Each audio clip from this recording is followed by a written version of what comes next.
Mr. Holmes, you came. Oh, how kind. Though now, of course, I realize it is because of my game, not the works on display.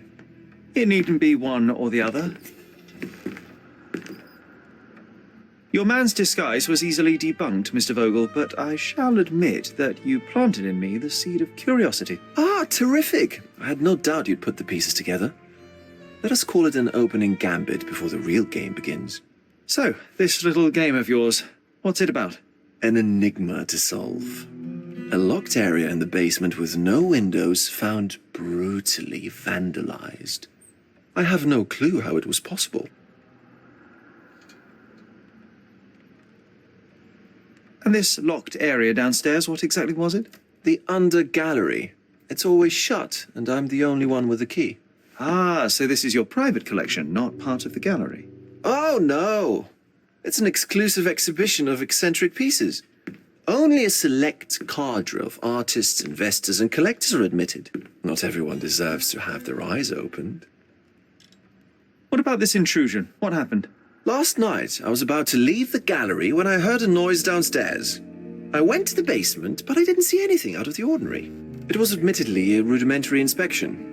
It is not uncommon to get rats down there, so seeing nothing of note, I left and locked up the building. When I returned this morning, alas, I discovered that part of the exhibition had been torched, and there was no sign of the intruder. The mystery being, of course, that all the doors to the gallery were locked exactly as I left them. And the door to the basement is the only entrance? Correct. Tell me you're not intrigued. Well, this matter is certainly within my wheelhouse. This intrusion troubles me. Please take a look around if you're willing. The under gallery is through the door at the end. I will see what I see.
You sure you don't like art, Sherry?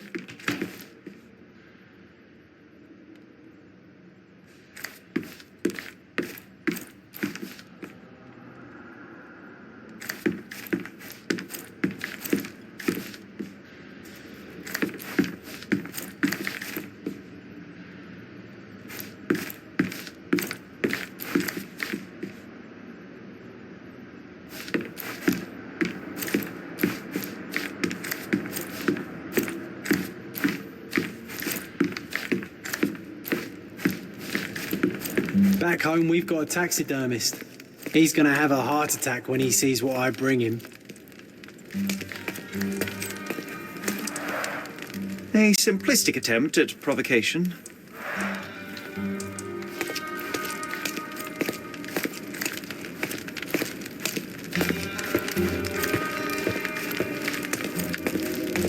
A true artist never shows an unfinished piece.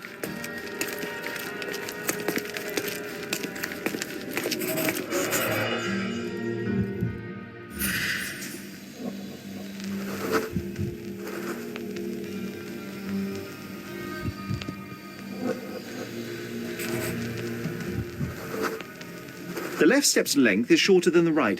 It indicates that the walker was lame.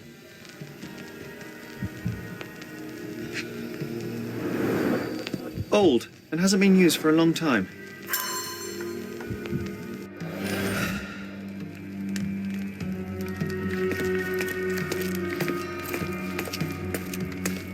Closed with a metal bolt.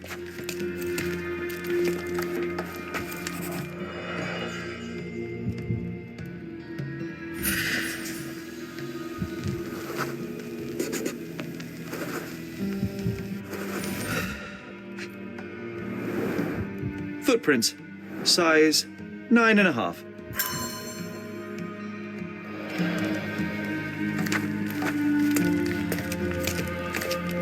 A true artist never shows an unfinished piece.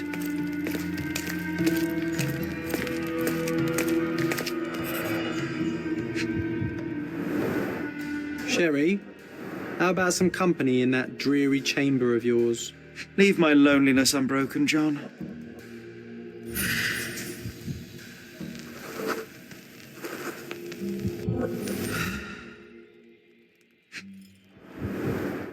A handprint of the thing from another world.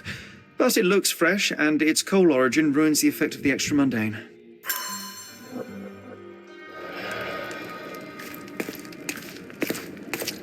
Sodden and mould-ridden. One presumes deliberately.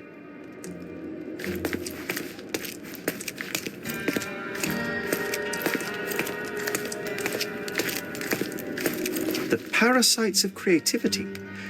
Or just a reflection of the artist's recreational interests.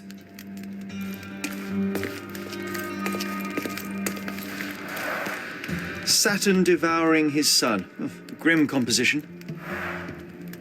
Unflinching in its ferocity, yet somehow beautiful.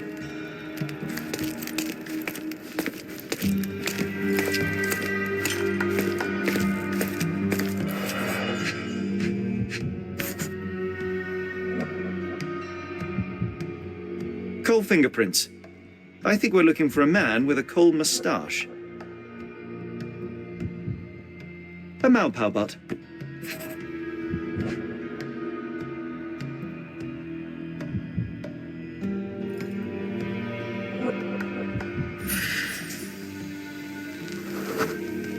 Ugh, sheer vandalism. Only an ignorant person could do such a thing.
The intruder entered the basement through the coal chute.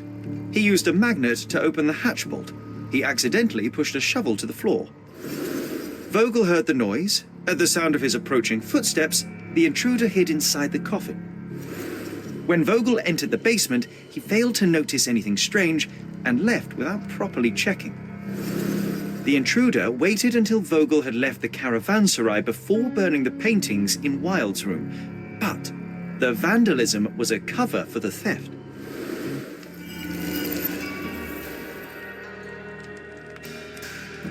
Back home, we've got a taxidermist. He's gonna have a heart attack when he sees what I bring him.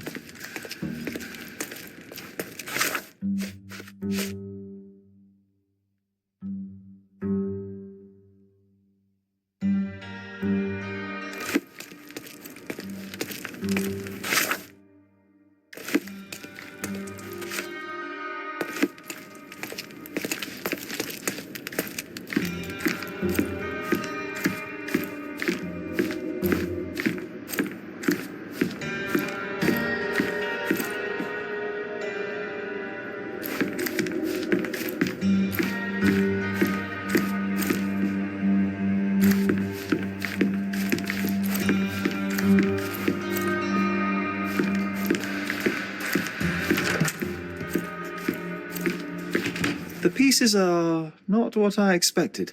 What do you think my collection is about?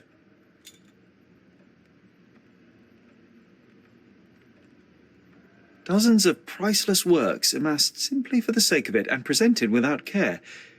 It's not about the art, it's about excess, yes? I don't know. Well, that's absurd. Of course you know. It's your gallery.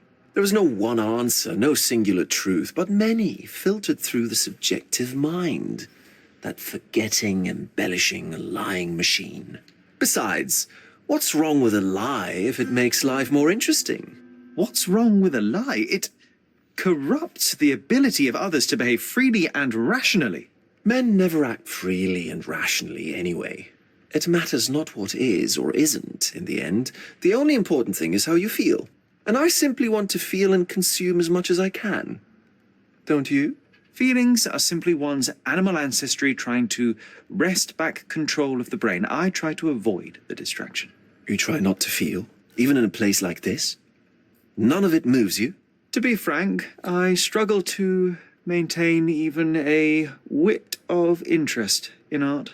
But Mr. Holmes, it is joy incarnate, mankind's greatest achievement. Mankind's highest achievement above all others is objective and rational thought. I see then why you dislike art, for it means whatever you want it to. Or perhaps, Mr. Vogel, I was lying. Aha. Mr. Vogel, my investigation has revealed that the intrusion was not merely vandalism but theft. The limping visitor left your place with a canvas. That's very impressive. This thief was familiar with the gallery and he was sporting a limp. Do any of your clients or artists come to mind? My, your attention to detail is remarkable, Mr. Holmes. I should introduce you to Bosch's works. Alas, I'm afraid I cannot suggest a culprit. The intruder entered the basement through the coal chute. He used a magnet to open the latch and dislodged the shovel while doing so. That's the noise you heard yesterday. When you went downstairs to investigate, he hid in the coffin. It seems I should have checked the space more thoroughly.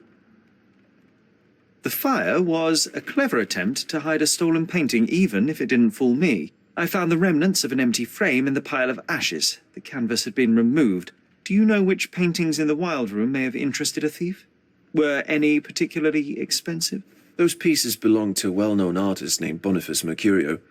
They're controversial, but not of a notably high value. There's something more, is there not?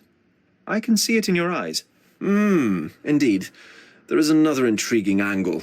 I recently received an anonymous offer for one of Mercurio's works. The sum was more than fair, and indeed could have saved Mercurio from his artistic poverty. But he declined it. Was it a performative whim? Some artists lionize pain and hardship as if their work would be worse after a meal and a hot bath. I cannot tell. But not only did he refuse the deal, he insisted on displaying the painting in the public space. I was hoping to change his mind, but artists are a special breed of stubborn. What was depicted in the piece? A bound woman wrapped in robes being penetrated by a red devil that stared at us, the viewer. The beast had numerous tails growing from his back, and a large crowd gathered around the pair, silently watching the orgiastic scene. Okay, well, given the nature of the other works on display, it's hard to see why that one stood out. What could possibly be its value? The evaluation of art is very subjective, Mr. Holmes. After all, art is everything. A poem, a bruise, the beads of sweat on your beloved skin. Even a masterfully solved crime. I'm not sure I see the connection. Regardless, the painting was one of a series called The Sabbath Night in Cordona. The works depict sex, violence, and other controversial acts that life, for better or worse, contains. Ah, I see. I'm not sure that you do, but that can wait for another time. So where can I find Boniface Mercurio? I know he lives somewhere in Old City, but couldn't be more specific. He's a prominent figure, so finding him shouldn't be a problem. Well, I believe I have enough to begin. Thank you, Mr. Vogel. Your gallery certainly has unexpected depths. I'm delighted to have been able to please a friend. In return, I expect you to come back with good news, or at least with a good story.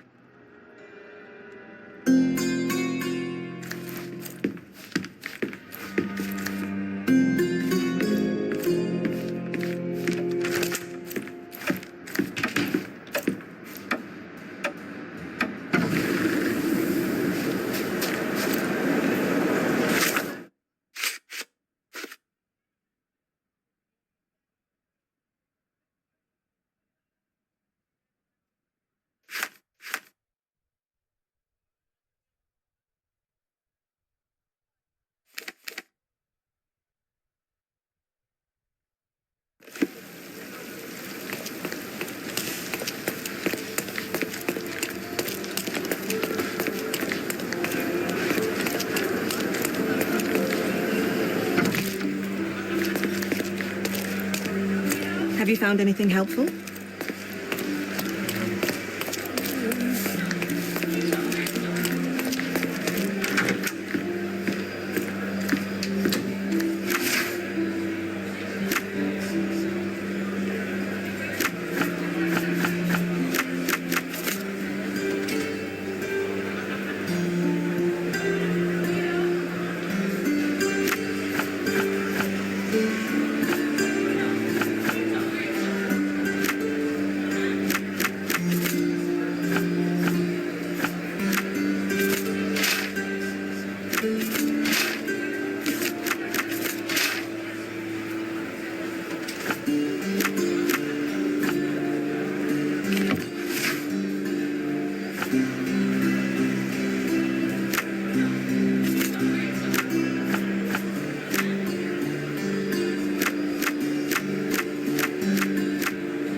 I wish to be alone.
Excuse me, young man. Where do you think you're going? Greetings, ma'am. I'm looking for the... I don't care who you're looking for. You shall not pass. No visitors allowed. I wish to buy a painting from Mr. Boniface Mercurio. Is he at home? Dearie, tell me, because old age has made me blind. Did someone write Information Bureau on my forehead? Because I'm not here to answer your questions. Entry is for residents only. If you aren't a resident, please leave, or I shall report you to the police.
Decorate your house in Oriental style.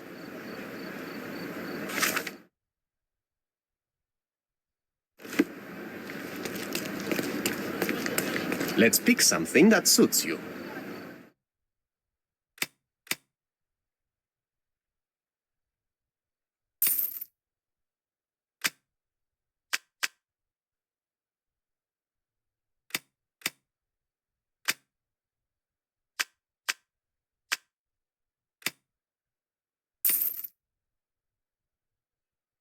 A good choice.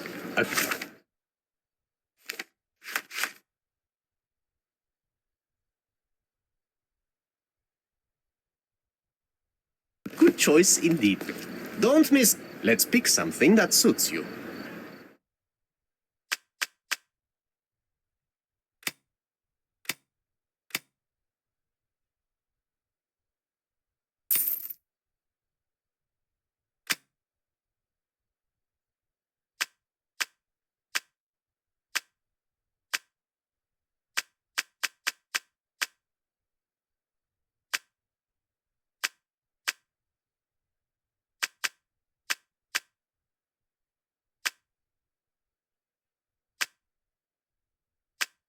A good choice. Oriental rugs at a good price.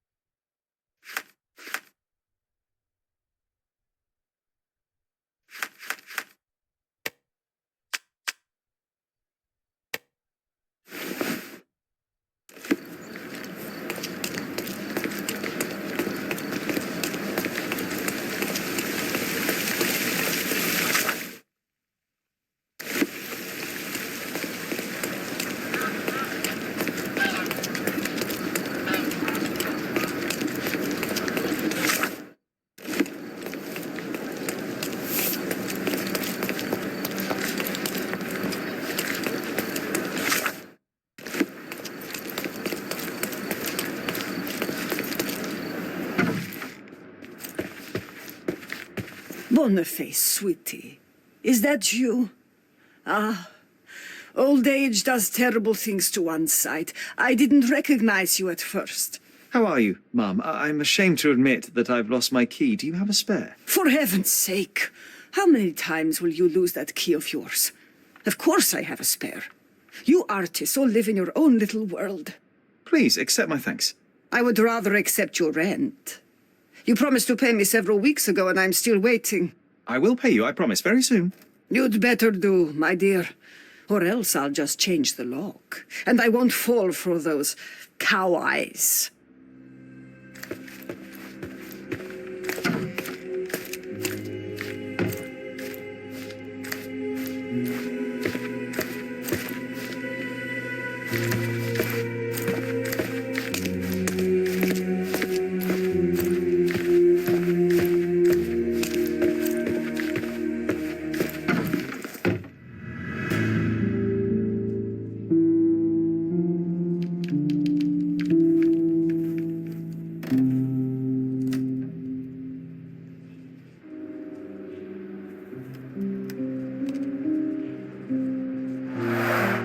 The blood has dried. I've heard of this style of painting. It is called expressionism.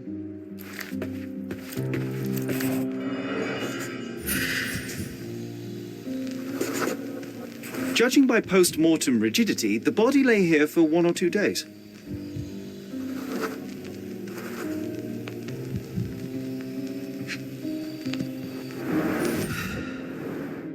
The wound is precise. It was inflicted by a razor or a knife.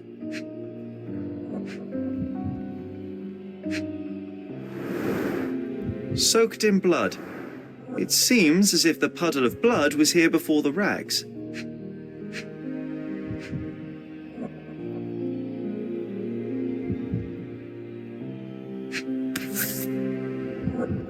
A normal kitchen knife. Could be the murder weapon.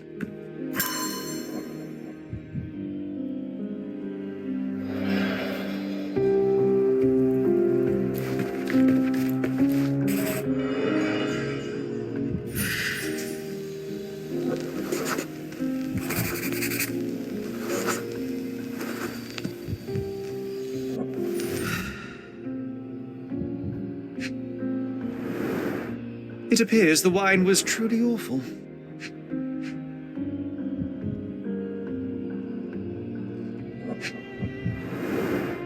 Despite the overall tendency towards mess, you cannot sit with the drawer pulled out like this.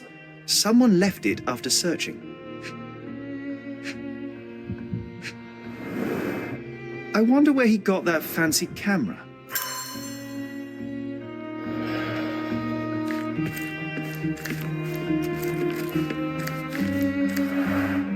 Aunt May whiskey, brandy bucks. Quite a collection he had here.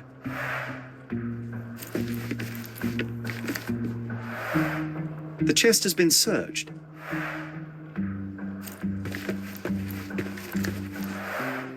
Red skin, tails on the back, reminds me of Werder's description of the stolen painting.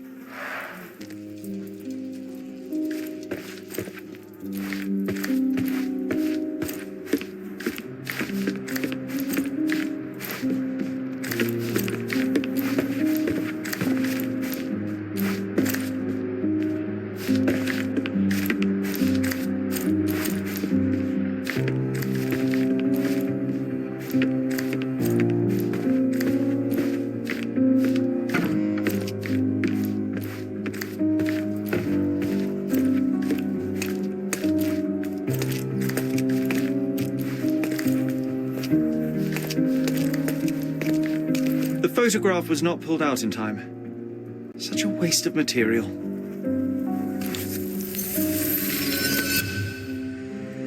Look at this, John. Isn't it our stolen demon?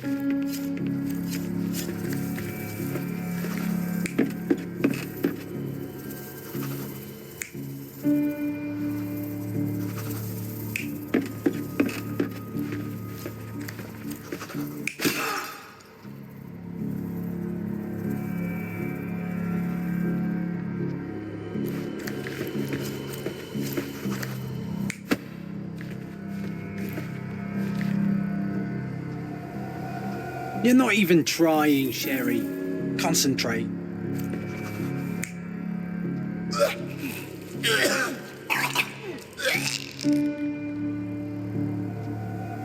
Mercurio was developing photographs when the intruder snuck in.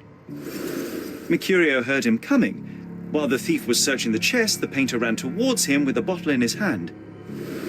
He smashed it across the thief's head. The intruder had no choice but to defend himself, and the weapon of opportunity happened to be a kitchen knife. Mercurio stepped aside to grab the painting, but the wine-blinded thief attacked Mercurio's throat. When the thief came to his senses, he saw Mercurio bleeding on the floor. He grabbed the rags and tried to bandage him, but it was too late. Why did Mercurio attempt to snatch the painting in the middle of a fight? To strike the intruder? Not with his painting, it was too important to him.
It's time for some chemical magic, John.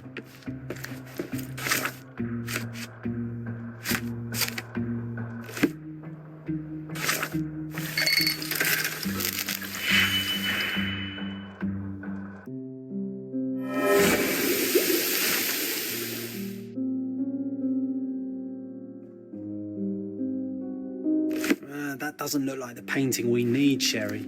As expected, but that doesn't mean it won't tell us anything. Let's put it on the easel where it belongs. I guess this is his most ordinary painting. Spot the two differences, John?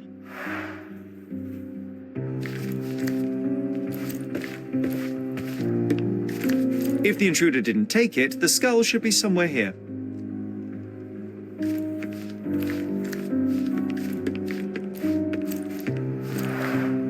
I guess this is his most ordinary painting. Spot the two differences, John?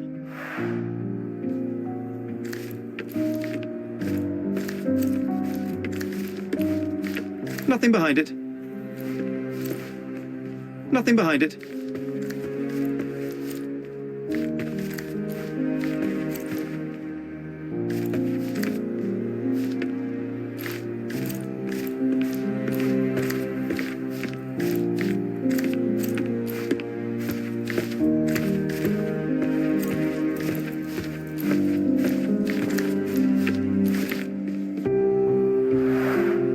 Aunt May whiskey, brandy bucks.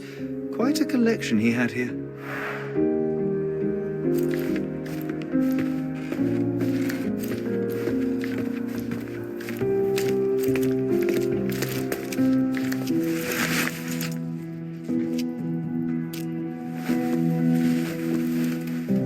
Monster was actually a man.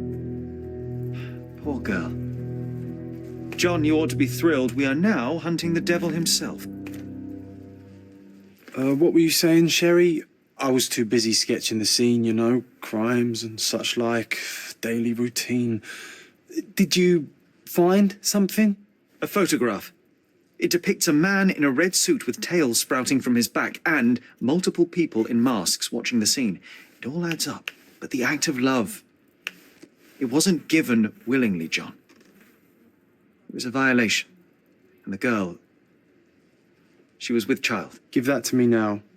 Did you recognize someone? No. Although the victim is not from Cordona, she is African. Look at the ritual scars on her face. Get that image out of your brain. You have to continue the investigation.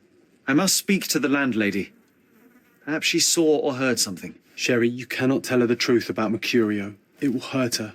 John, that's illogical. Sooner or later, she will come here and discover a corpse, and I still need to talk to her. Just avoid mentioning corpse, all right? Stick to the character, tell her to call the police. I'll take that into account. And wait here. I've redrawn the people in the photograph. Now you can proceed with your investigation without those horrific details.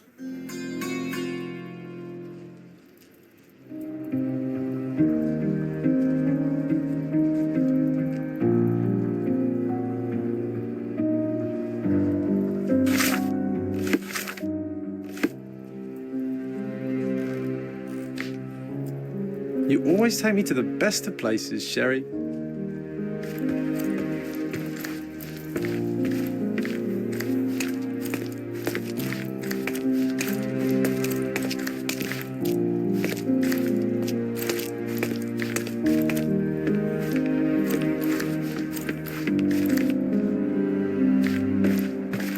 Nothing behind it.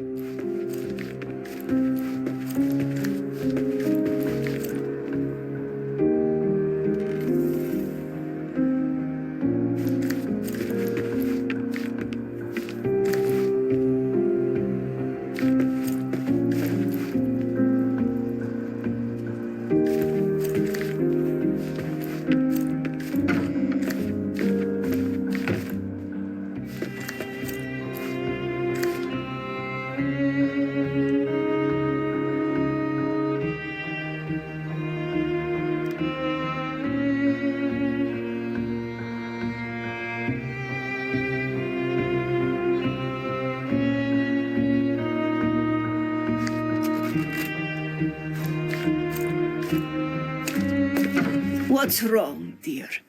You look like you've seen a ghost. Mr. Mercurio is dead. Oh, is this some kind of joke, Boniface? What do you mean you're dead? I mean that Boniface won't ever pay his rent again. Oh, my dear. If you need to delay your payment for another week, that is all right. There is no need for these games. But this is the last time you hear me. It's not about payment, Mum. If you open Mercurio's flat, you can see the dead body for yourself. Dearie, you will not trick me into entering your flat again, do you hear? I am not Mercurio. I am investigating the theft of one of his paintings, and I chose to deceive you by disguising myself as Mercurio to get inside his flat. Very well, I'll play along. You're not Mercurio. Mercurio has died, metaphorically, or not. What else do you want? Mom, you're very difficult. All right, let's return to the point. Can you tell me if anyone else has recently entered the flat? Oh, you're talking about that limping man. I'm sorry I let him in. I was scared. And I thought maybe he would motivate you to find money so that you would pay your rent. No offense, dear. Can you describe him? Oh, so you weren't at home. I was so certain you didn't leave your flat that day. He was of average height, had a limp and a tattoo on his neck, and he was smoking Malpal cigarettes. My husband used to smoke those. They have a horrible smell I can recognize from a mile away. Can I ask a favor? Of course, dearie. Please call the police and ask them to enter the flat. And don't look inside until they come up. What? What trouble have you stepped in this time? It really doesn't matter. Thank you, Mum.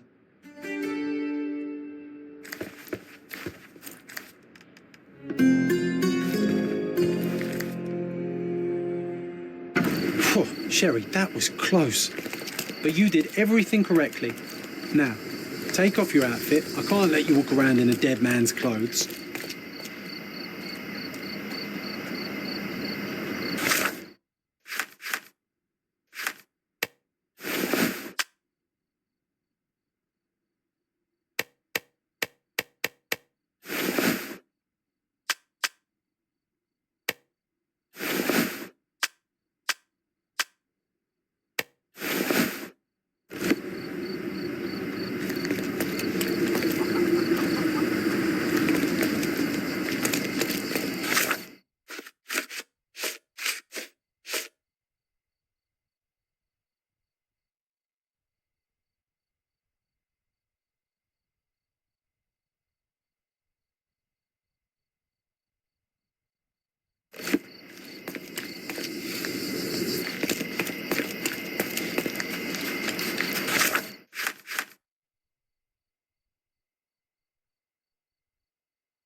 Is this familiar to you? I can't help you, friend.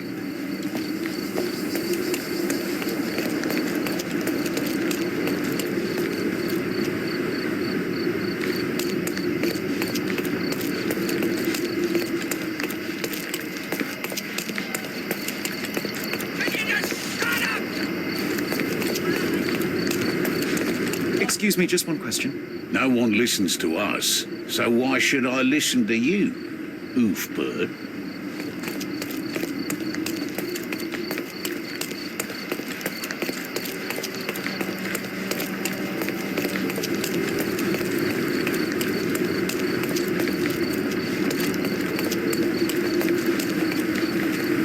Can I ask you a question?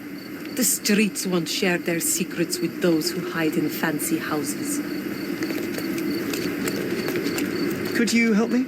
Sorry, but I've never heard of it. Oh, I am bored. Call me when you find the answer.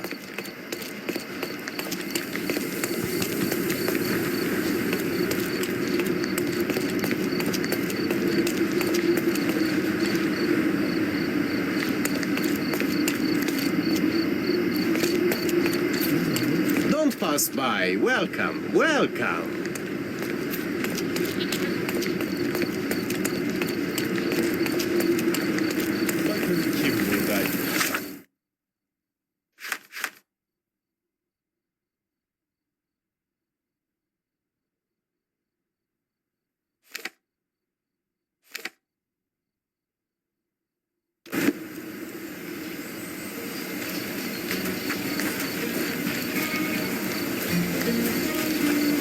Can you satisfy my curiosity?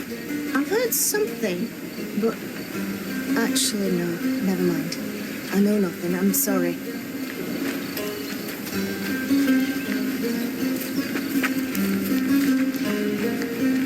Is this familiar to you?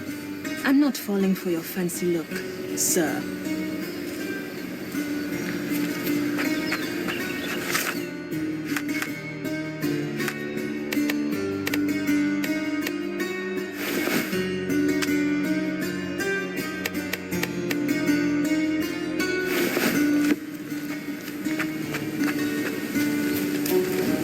Excuse me, just one question. Yes, of course. Let me tell you what I know.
Beasts!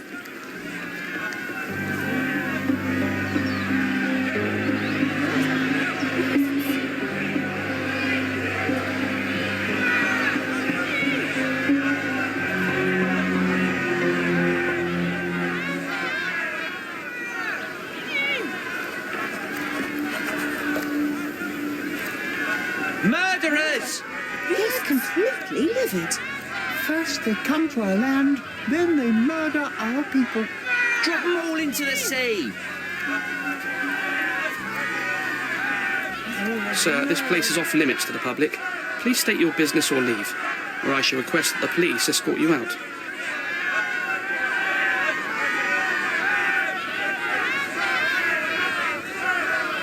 My name is Sherlock Holmes. I'm from City Hall. They sent me to oversee the situation. No, you're not. I'm the supervisor of the camp, and I'm the one who's handling the current situation on behalf of City Hall. Ronald Harlow at your service. Now, sir, tell me who you really are, or you'll have to explain yourself to the police. I have full authority to request they detain you. Very well, Mr. Harlow. I am a private investigator. I'm looking for a witness on my case. Sherlock Holmes is my real name. A private investigator? Really? Even so, you're not authorized. I can't let you in, so please, step back.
The people in the crowd are shouting about a murder in the camp. Are you trying to hide it?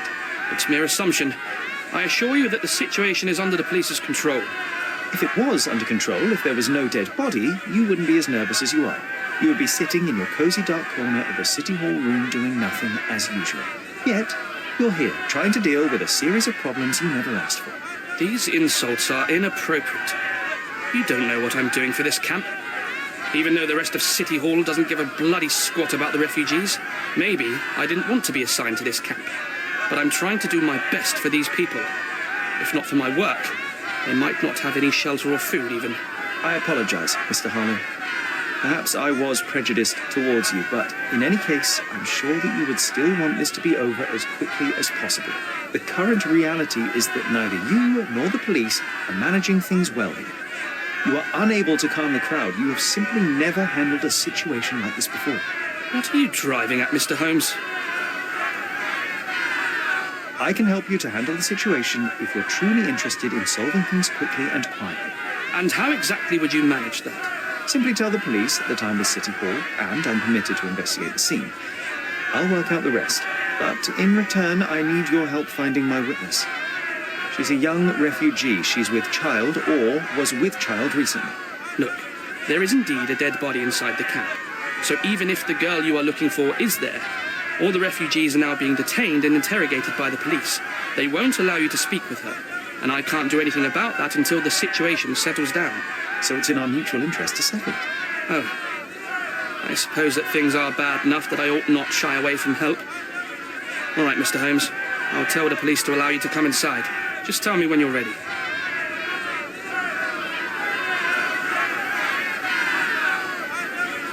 Mr. Harlow, how did the refugees end up here exactly? Oh, so you're not from around here yourself? I've been away for some time, but I read the papers. Yes, this whole story has been in the papers for almost a year now. They were smuggled to Cordona on a ship from Africa. Smuggled? Then why didn't you deport them? The smugglers managed to sneak them to shore and hide them inside an abandoned warehouse. When the police raided the warehouse and found the refugees there, the ship was already gone. We aren't even certain as to which ship it was. We have busy shipping routes with other colonies these days, you see. So you decided to lock them up under a bridge? There was no other option. We're still trying to work out what to do with them. I only hope we'll find a humane solution and not put them on a raft and float them out to sea. Mr. Harlow, what exactly do you do here? What are your responsibilities? What I do and what I am responsible for are two different realities, Mr. Holmes. On paper, I am in charge of the camp territory, security, provision, and the refugees in general. What I actually do most of the time is knock on every City Hall door trying to obtain some funding, or at least rations for the camp. The police here on City Hall's behalf too? They are, minus those who came here after the body was found. The governor won't let the refugees disperse into the island, so there's a significant police presence guarding the camp. Naturally, they answer directly to the police. I have some influence here, but I'm not their direct authority. I'm ready to take a look at the scene. All right. Go inside the camp and find Inspector Tewkesbury. He's the officer investigating the scene. Tell him I sent you.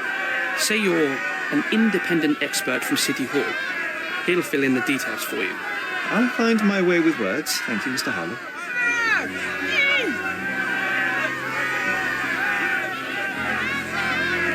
Murder! Beasts!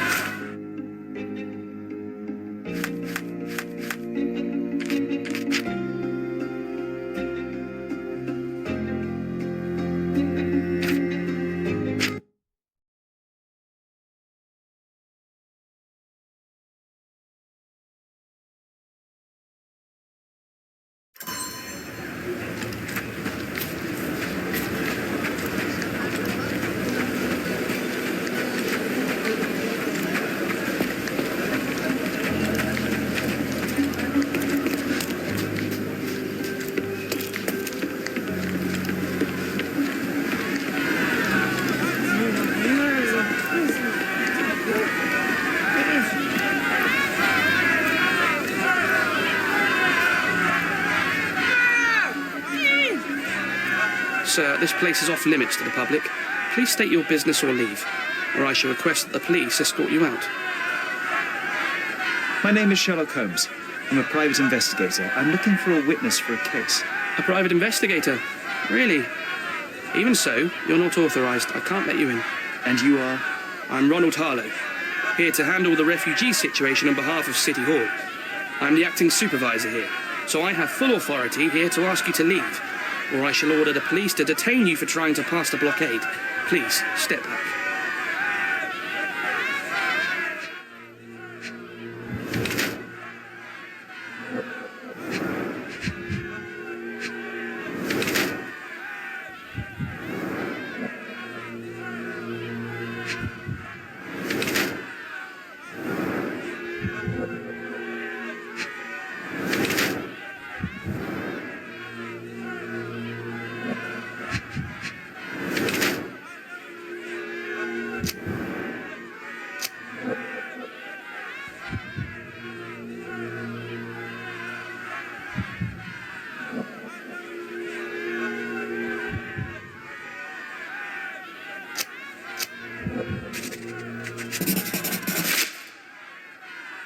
What about the murder that this crowd keeps shouting about? It's mere assumption. I assure you that the situation is under the police's control. I know you want to deal with this in the right way. You are obviously a professional and a responsible person, but you clearly have never handled a situation like this before.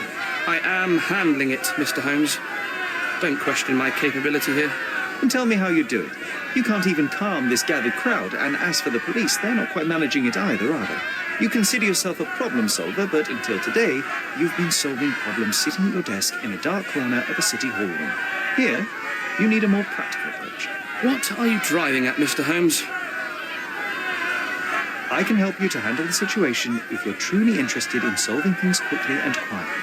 And how exactly would you manage that? Simply tell the police that I'm with City Hall, and I'm permitted to investigate the scene. I'll work out the rest, but in return, I need your help finding my witness. She's a young refugee. She's with child, or was with child recently. Look, there is indeed a dead body inside the camp. So even if the girl you are looking for is there, all the refugees are now being detained and interrogated by the police. They won't allow you to speak with her, and I can't do anything about that until the situation settles down. So it's in our mutual interest to settle it. Oh. I suppose that things are bad enough that I ought not shy away from help. All right, Mr. Holmes. I'll tell the police to allow you to come inside. Just tell me when you're ready. Mr. Harlow, how did the refugees end up here exactly? Oh, so you're not from around here yourself? I've been away for some time, but I read the papers. Yes, this whole story has been in the papers for almost a year now. They were smuggled to Cordona on a ship from Africa. Smuggled? Then why didn't you deport them? The smugglers managed to sneak them to shore and hide them inside an abandoned warehouse.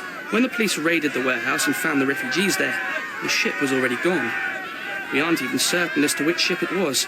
We have busy shipping routes with other colonies these days, you see.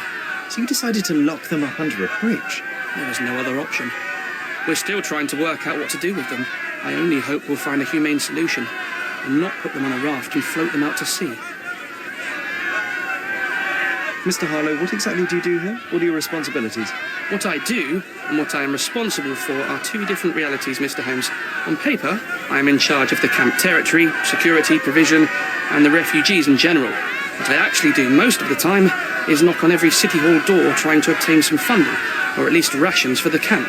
The police here on City Hall's behalf too? They are, minus those who came here after the body was found. The governor won't let the refugees disperse into the island, so there's a significant police presence guarding the camp. Naturally, they answer directly to the police. I have some influence here, but I'm not their direct authority. I'm ready to take a look at the scene. All right. Go inside the camp and find Inspector Tewkesbury. He's the officer investigating the scene. Tell him I sent you. Say you're an independent expert from City Hall. He'll fill in the details for you. I'll find my way with words. Thank you, Mr. Harlow. Murder! Beasts! So they keep these refugees under a bridge like proverbial trolls. No wonder the people outside are so disturbed. Who the hell are you? How did you get in here? Mr. Ronald Harlow let me in, sir. I'm Sherlock Holmes, a surveyor of refugee affairs with City Hall. You're Inspector Tewkesbury, I presume? A surveyor. What does that even mean?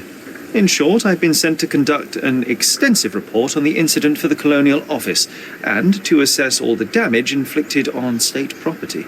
Got it. Another paperworm sent to count money and get food for archive mold. Go on, look around, but don't make yourself too at home. As if I didn't have enough problems before you appeared. Could you first tell me what happened here? What happened? People from the bridge above the camp heard a woman screaming and saw a mass of refugees attacking a man. Clearly not a refugee. When the camp guards came by, the man was floating in the sewage canal with a knife in his chest. Bam. A murder. Big news for Cordona. I'm sure. Thank you, Inspector.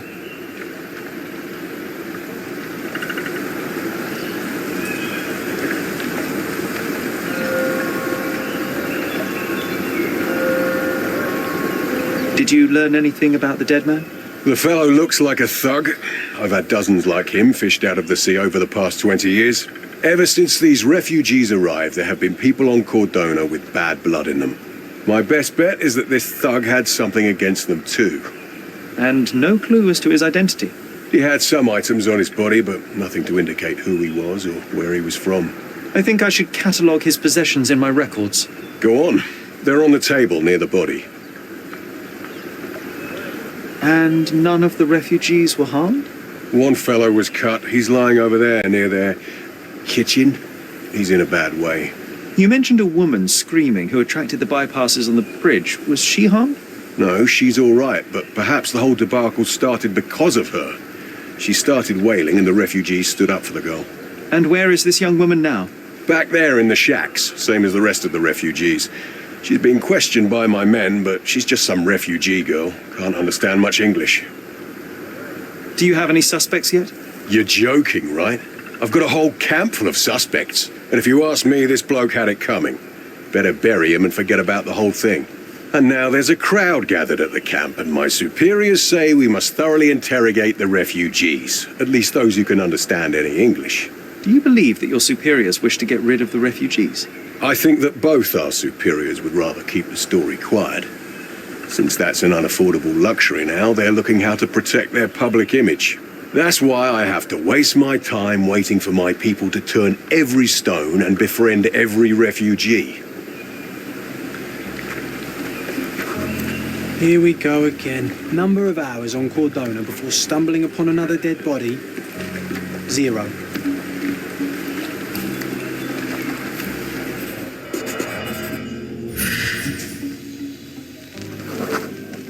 A furrow in the ground. A blood trail leading to or from the canal.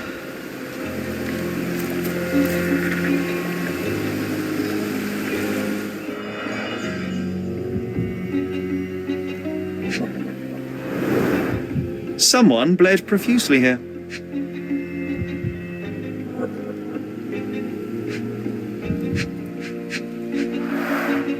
A fresh crack, as if the crate was hit recently.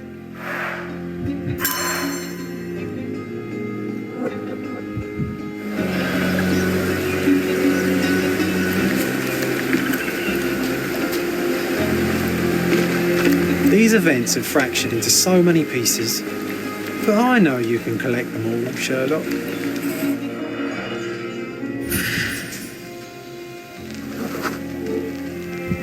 Police boots. Always happy to trample evidence. A man's footprint.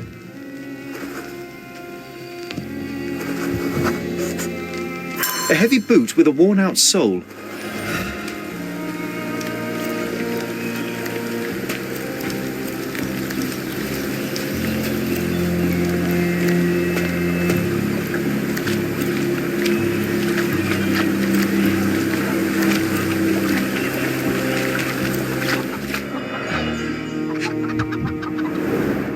The blood sprayed off the blade after the strike.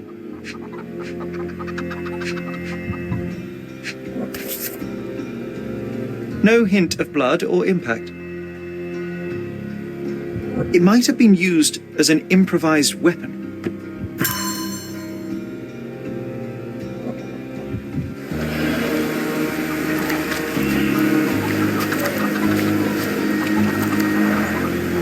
Someone was dragged against their will.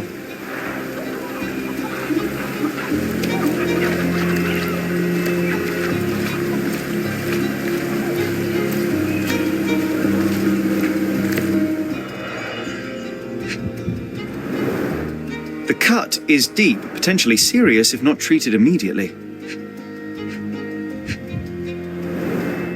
He is in shock, feverish and dehydrated.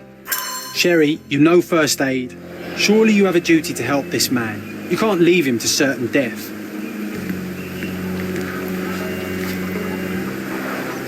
Oh, carnelian agate beads, a traditional African adornment.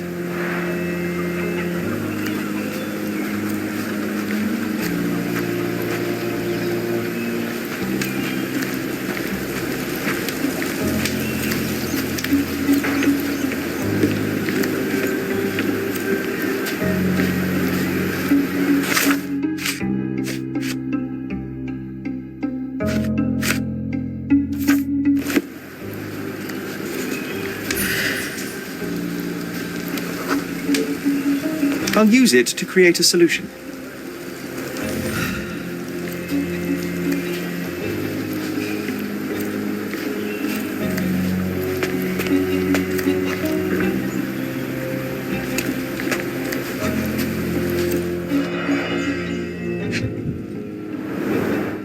£1,000. A fair sum, especially considering British currency isn't very common in Cordona.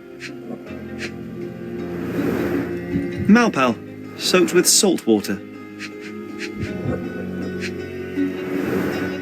A simple leather sheath. Perfect for a dirk.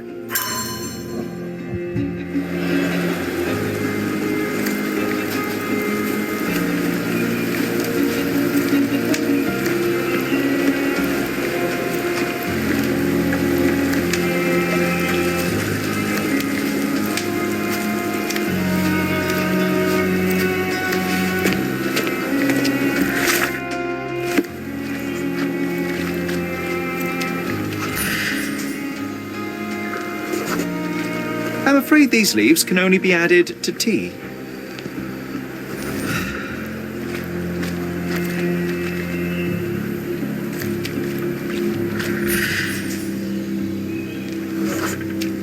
I can use this to stop the infection from spreading.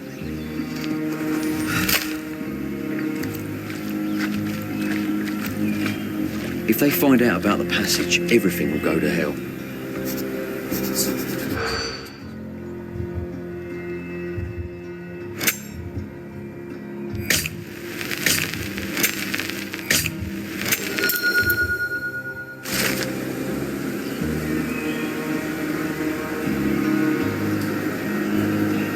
Nobody will know anything if you keep your bloody mouth shut. The coppers smell fishy here, Sherry. Sherry, just look at this. Living quarters in a sewer. What kind of a genius bureaucrat came up with this idea? Just washed. Better than nothing to bandage the wound.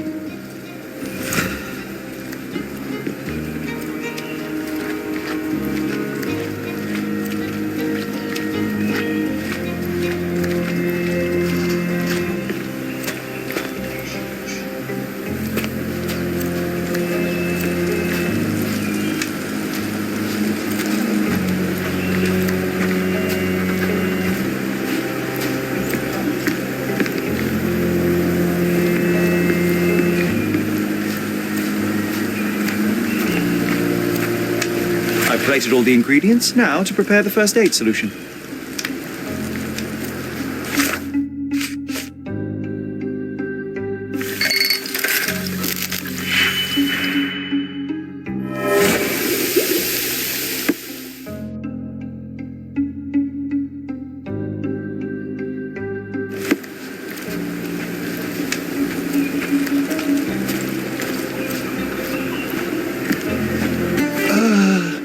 Thank you.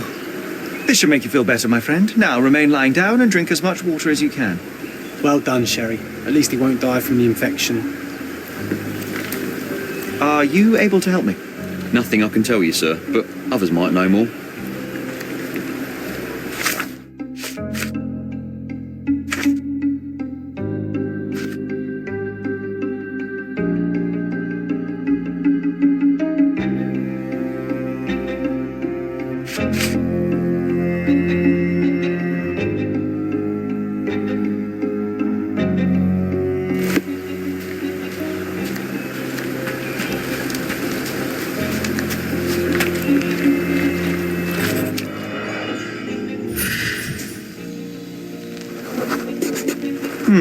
Coal dust under the nails. I don't see much coal around here.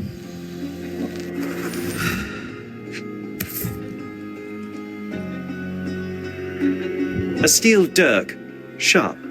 A common accessory among sailors and soldiers. An interesting tattoo. Does it mean something?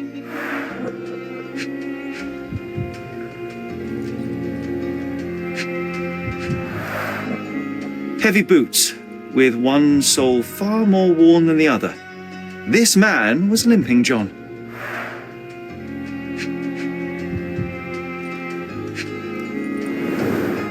I'd say the blade penetrated upward, however the wound is too messy to be certain. A violent death.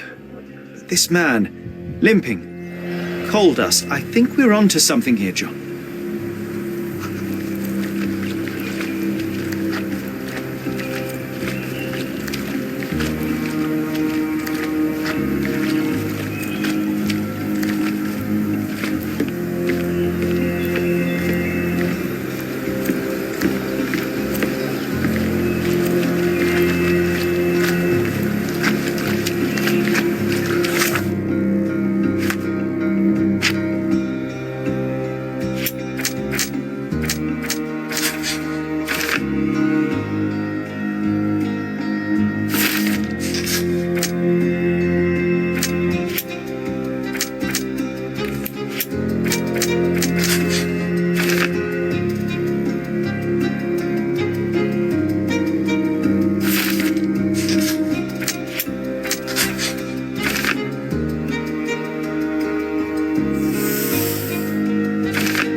Could you help me?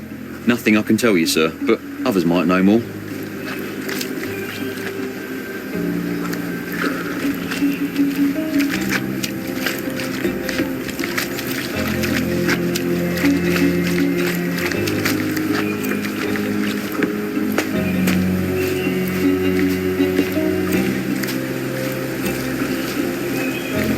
Are you able to help me? Nothing I can tell you, sir, but others might know more.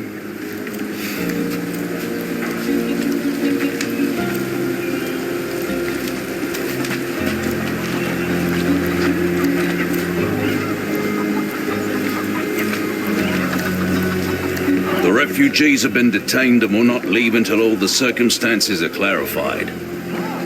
Back off.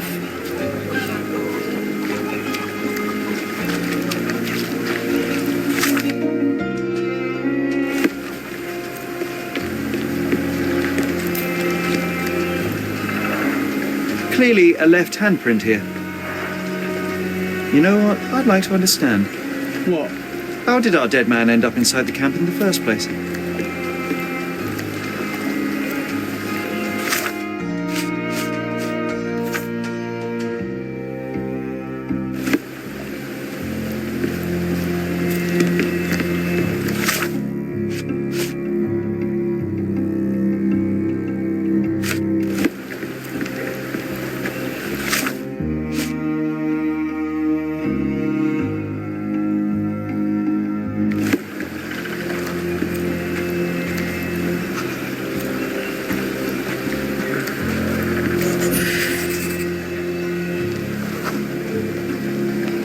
No, it's too short for these walls or cliffs.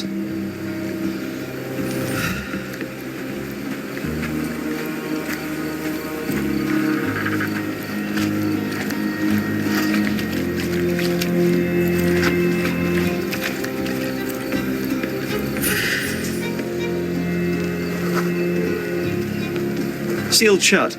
I doubt our man could get through these grates.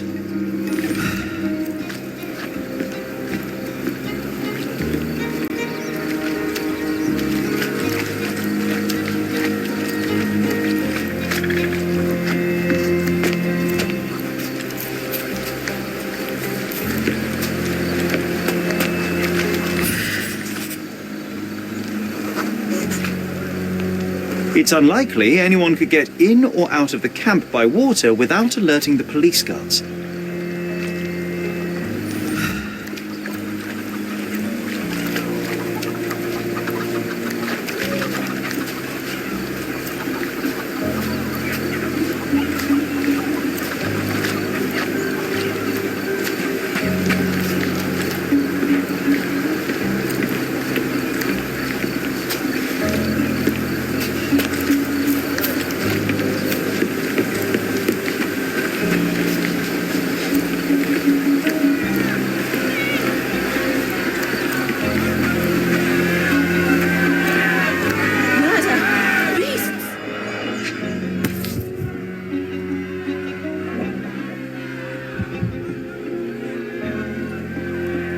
A single Malpalbutt.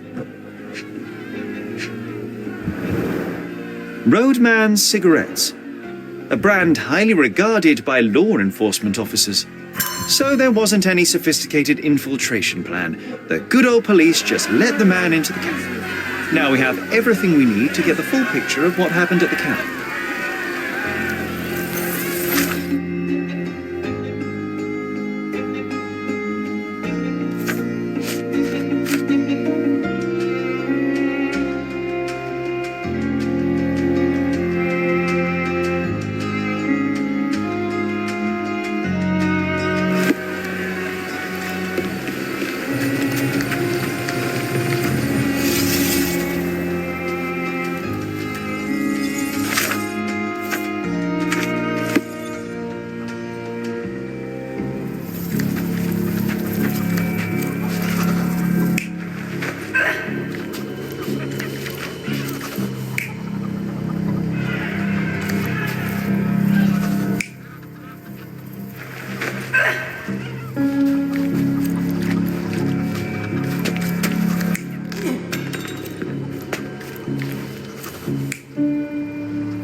So, we have a thug who came to take a refugee woman with him. She resisted, but he dragged her by force.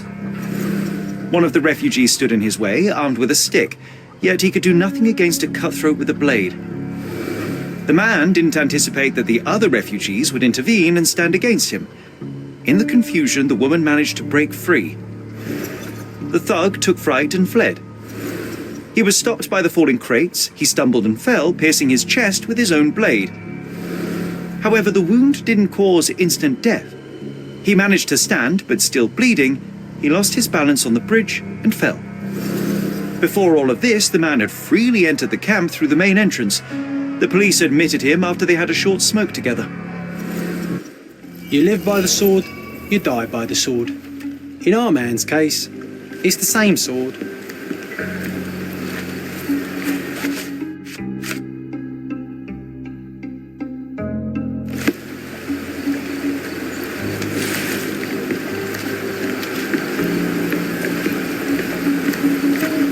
Mr. Harlow, your refugees didn't murder anyone. What? Pray tell me what you've learned. All right, listen carefully. This might solve one problem for you, but will create a few more.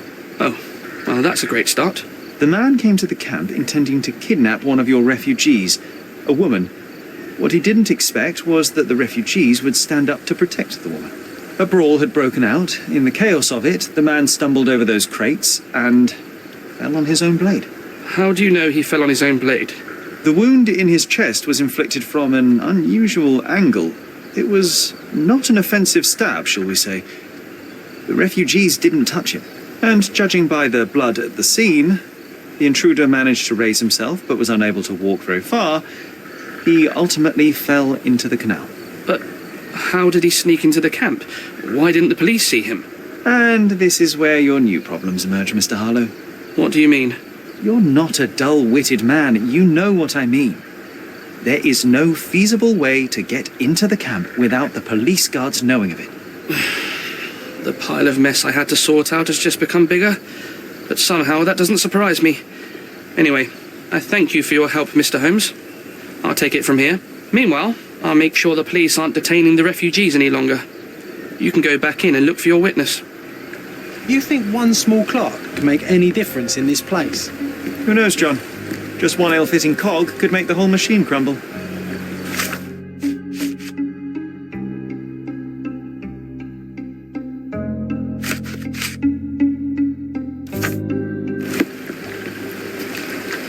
Are you able to help me?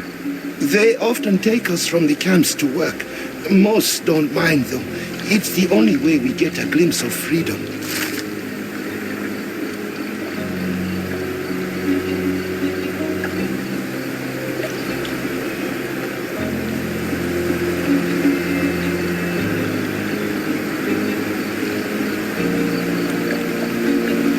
Was that depravity in the photograph one of the workplaces the refugees are taken to?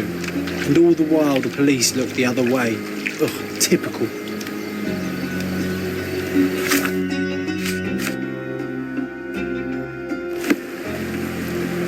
Can you satisfy my curiosity? Sorry. We don't see much here.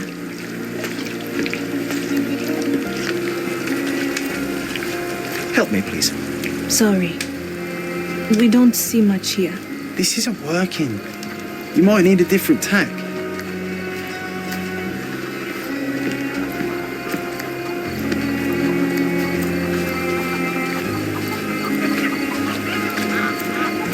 You're the one who tended to our man's wounds.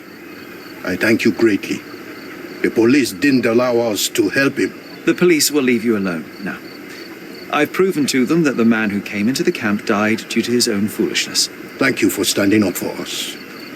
But nobody would help us without a reason. You're here because you want something. Yes, I do. I need to speak with the girl drawn here. The dead man came for her too. He wanted to take the girl away, but we won't allow her to be hurt again. What do you want from Naila? Naila. She was hurt some time ago. I'm here to find the people who did this and bring them to justice. And to find them, I need Naila's help. Will you let me speak to her? Justice. There's no justice on this land. But you helped us, so maybe your words are not empty. You can speak to Naila if she wants it. But I will be watching you. Hello, Naila?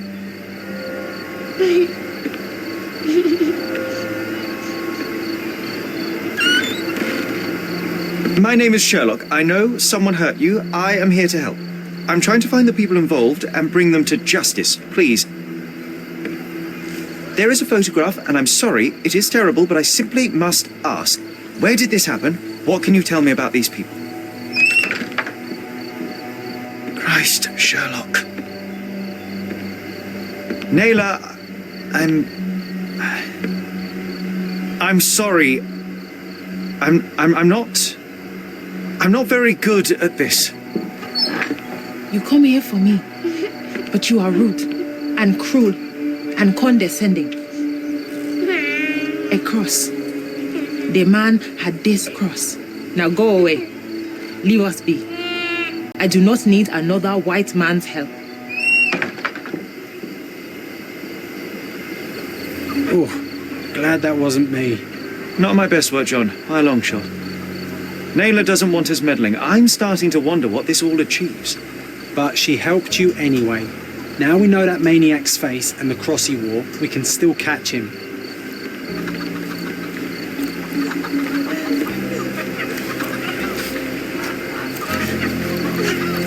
At least some of your kind have a hat. Thank you again.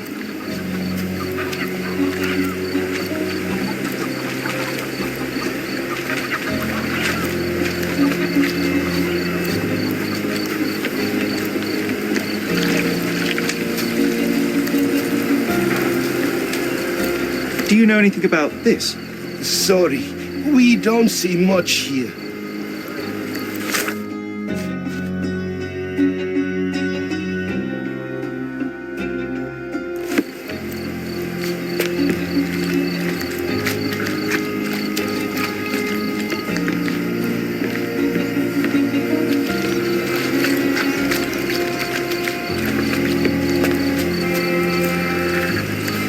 Can you satisfy my curiosity? Sorry. We don't see much here.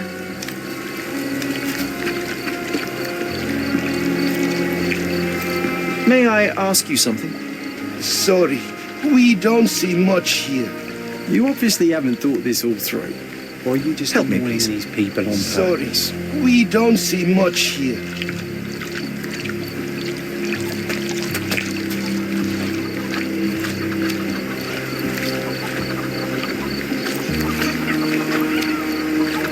At least some of your kind have a hat. Thank you again.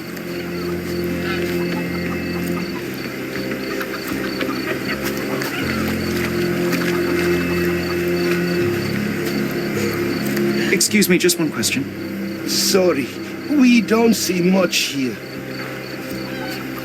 Is this familiar to you? Sorry. We don't see much here. Time to check your who, what, and what, Shep.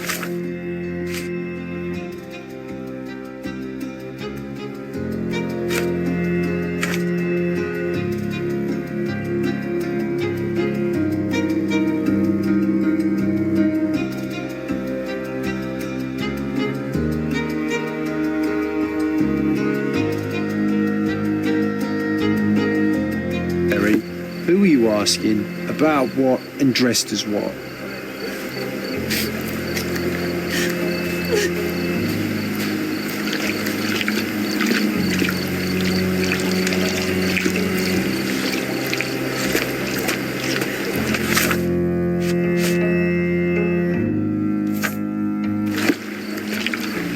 Is this familiar to you? Sorry. We don't see much here.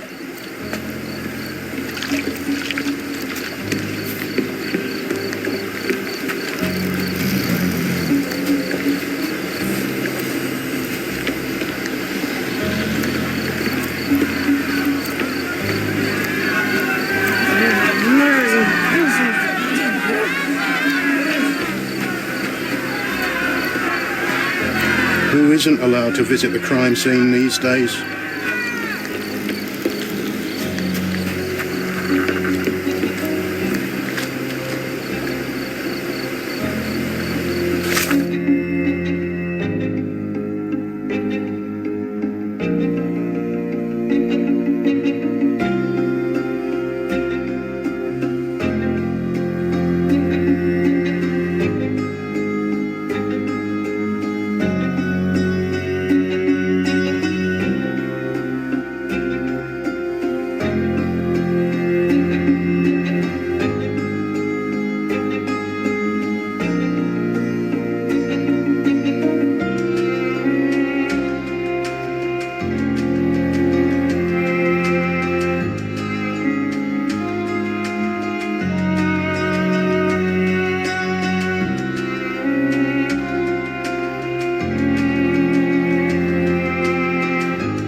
Do you know anything about this?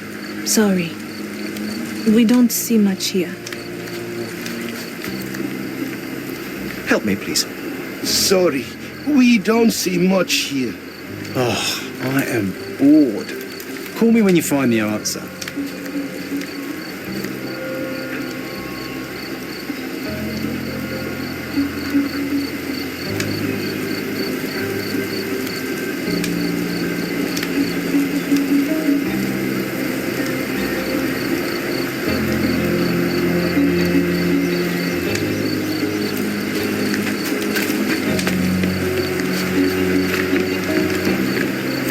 You still here?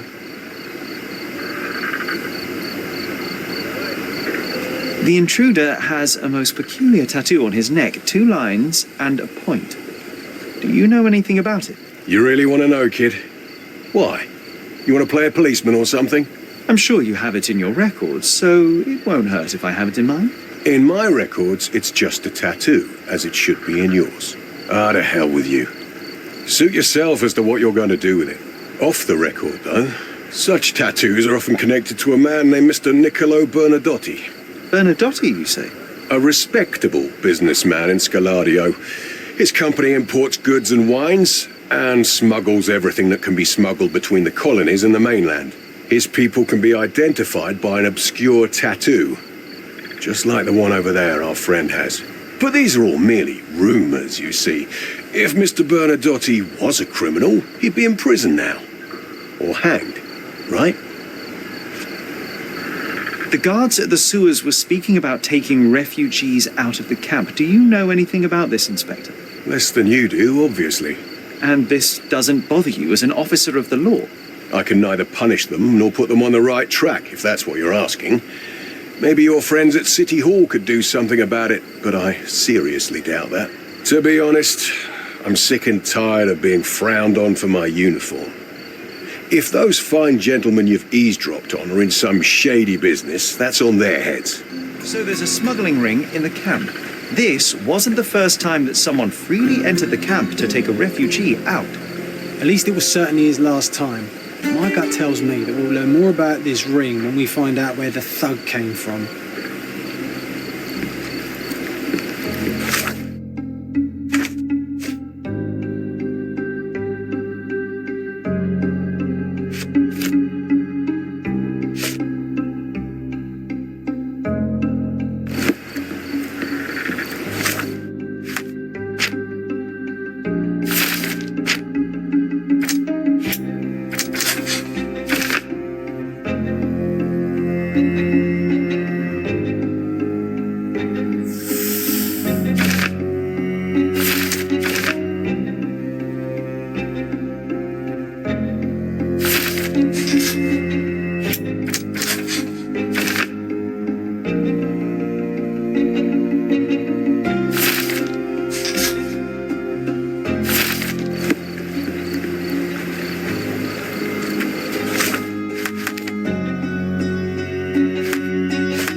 Have you found anything helpful?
What a lovely man this Bernadotte is, eh, Sherry?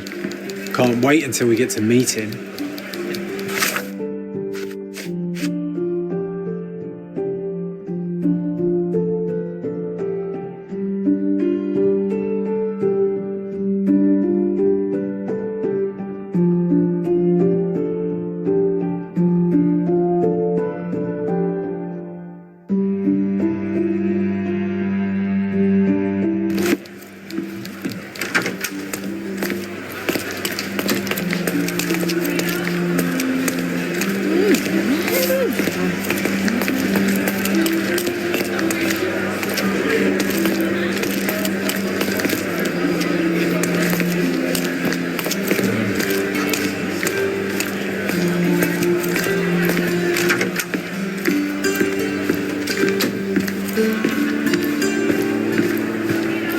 If you're here on matters of signing up for military service, come back tomorrow. Our department needs to straighten out some business.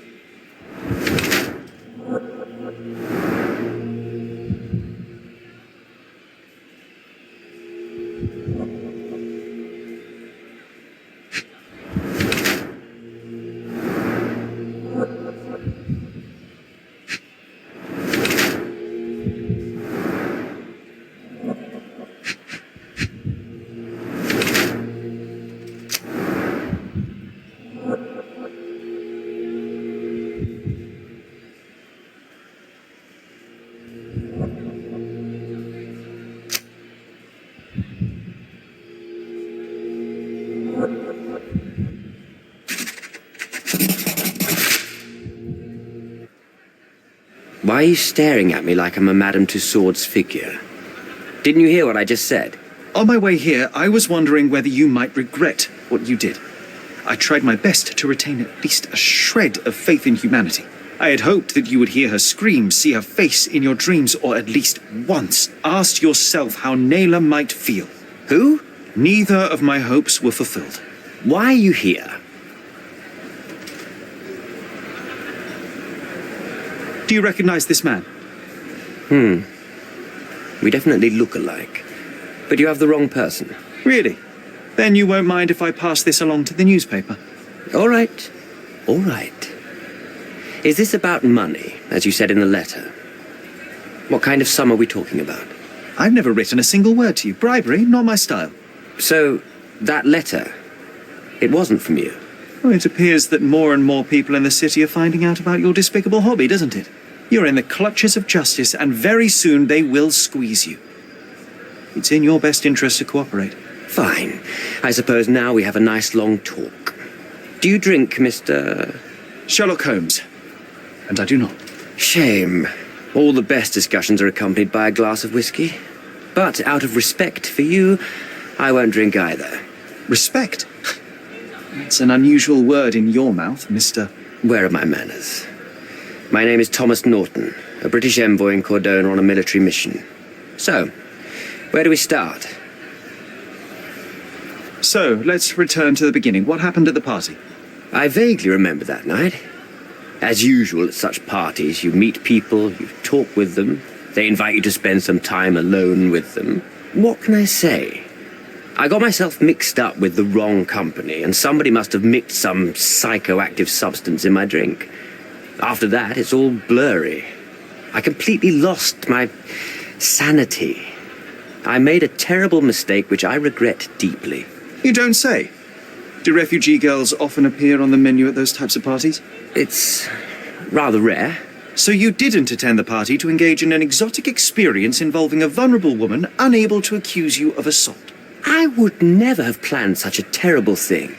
What happened was just bad circumstance. The painting that depicted you in the image of the devil was stolen by a mercenary. Did you have anything to do with it? I might be a rotten person, sir, but hiring criminals for illicit purposes is not in my daily schedule. And buying the painting in an attempt to hide the crime, is that on your daily schedule? What would you do in my situation? I would never put myself in such a situation. You're young. I could never have imagined myself in my current position. Yet, here I am in front of you. We all make mistakes, Mr. Holmes. And I'm no exception. Boniface Mercurio, does the name mean anything to you? He's an artist, right? The one responsible for the painting that compromises you. I found him dead in his room. Oh, that is bad. Wait, you don't think that I have anything to do with this? You had motive to kill him. Maybe I did, but listen. I know how this looks, but murder? That's on another level. I had thoughts that this Mercutio... Mercurio? Well, him, yes. I thought he could have been the blackmailer. But I was too afraid to make any hasty decisions. There were plenty of ways to fail by making a move, so I chose to wait. To see what he would do next. You have to believe me. I don't believe people, I believe evidence. Then look at the evidence. You mentioned blackmail. Tell me about it. All right. A couple of days ago, I received an anonymous letter. It said that in the art gallery at Caravansary there exists a painting that incriminates me. The blackmailer made it clear that if there is a painting, then a photograph exists too. And I should be wary of what it might do to my reputation. What does the blackmailer want from you? Money, of course. What else do such people want? Needless to say, I don't remember anyone taking photographs at the party. Up until the last moment, I hoped he was bluffing. But he wasn't, as you've just proven to me. Show me the letter. I burnt it as soon as I read it. I've left enough evidence. There's no need for any more. Mr. Holmes, I've built my entire career on hard work and uncompromising dedication to the Crown. I made a mistake, but I'm not a villain from some cheap adventure fiction. By putting me behind bars, you will benefit precisely no one. Rotting in prison is the least you deserve, but I have a better idea. You will make amends and help the ones you hurt.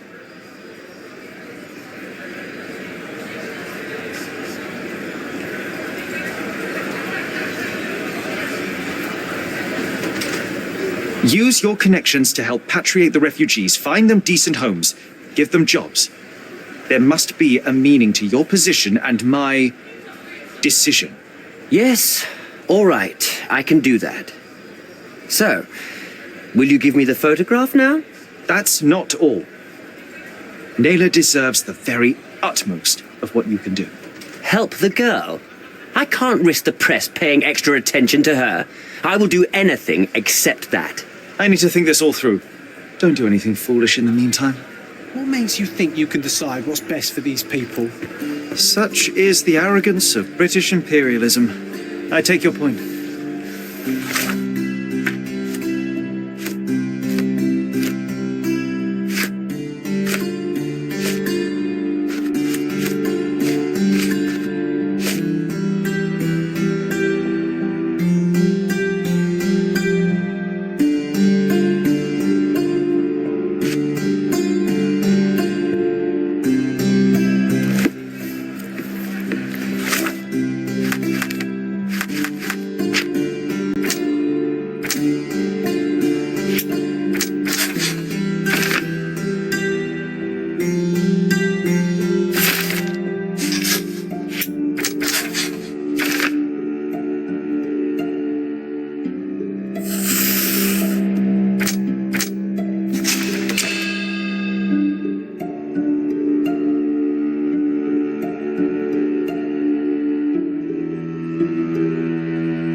It seems they're not expecting guests.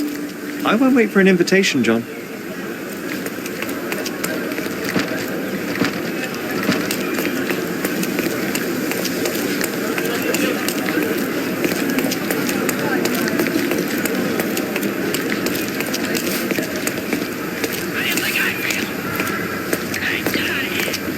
This earthenware came a long way from the Staffordshire potteries.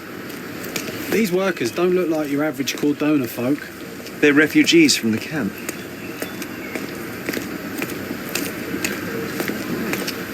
Shipped from Cape Town. The wine route from colony to colonies. That's our way in, Sherry.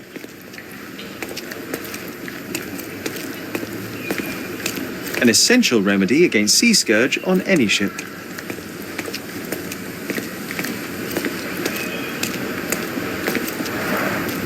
Porcelain friend for every child. Bernadotte doesn't miss an opportunity to occupy every niche in the market.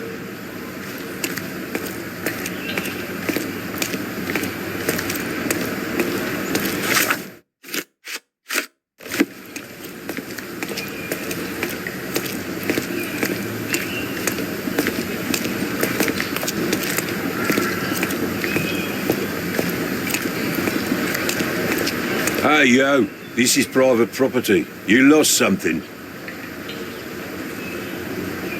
I'm here to discuss business with Mr. Bernadotte. I tried the front door, but... Mr. Bernadotte isn't seeing anyone. You have 3 seconds to walk away or you'll never walk again. Capito? It's in Mr. Bernadotte's best interest to... 1. Well, this has been miserable. Sherlock, think. We know what the fellows from the gang look like. You can easily blend in.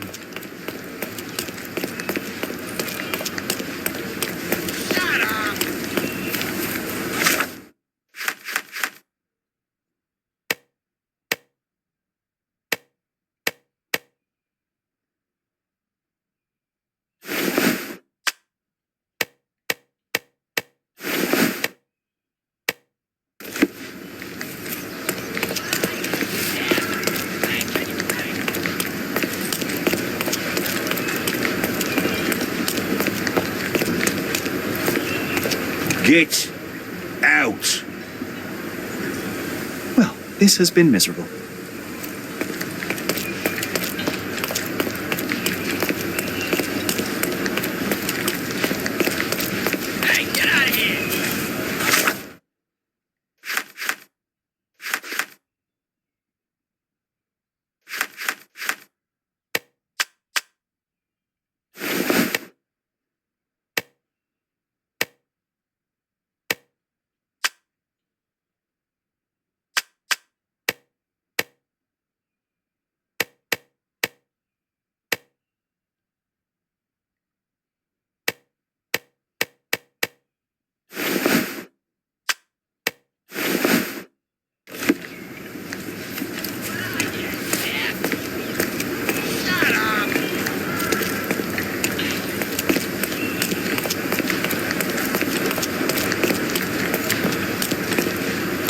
Get out.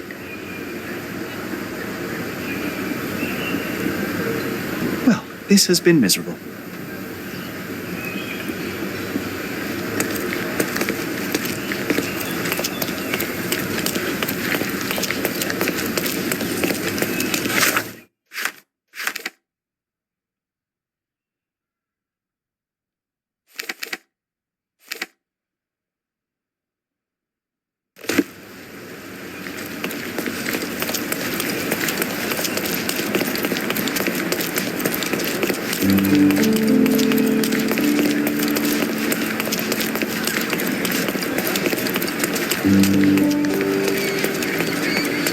Tired of your garden view? Visit my shop and refresh it.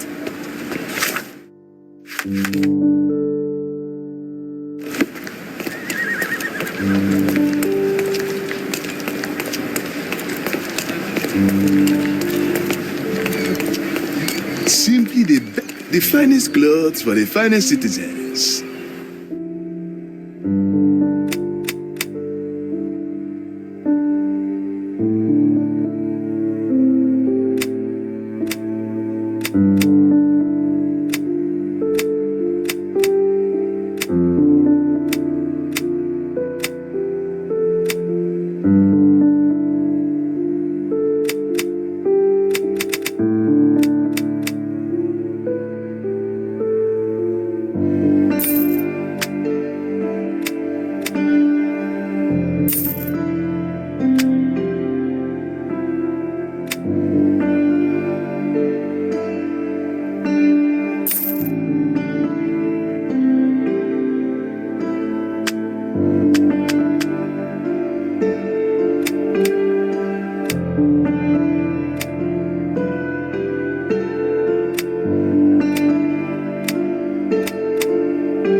Perfect choice.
Come, take a look at the finest clothes for the finest citizens.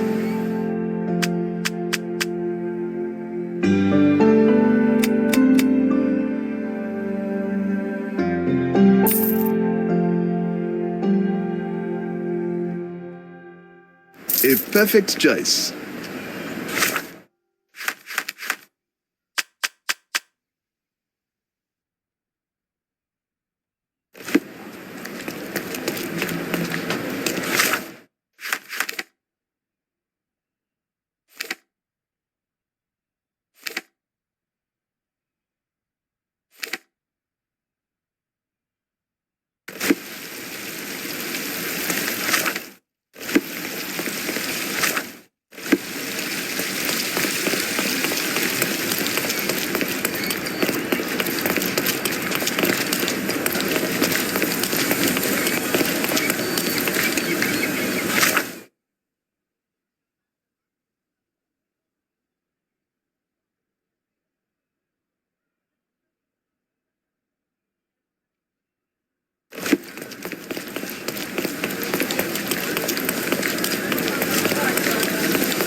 Hey, stop.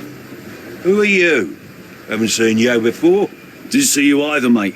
I'm John. Just shipped in from London. Cheap bastards had me sharing a bunk with two others. Aye, that sounds like Bernadotte. Why are you here? A problem at the refugee camp. I need to report to Mr. Bernadotte. The sooner the better. I knew it was only a matter of time until those savages stirred up trouble. Go on, get inside. You did it, Sherry. A full immersion into the criminal underworld.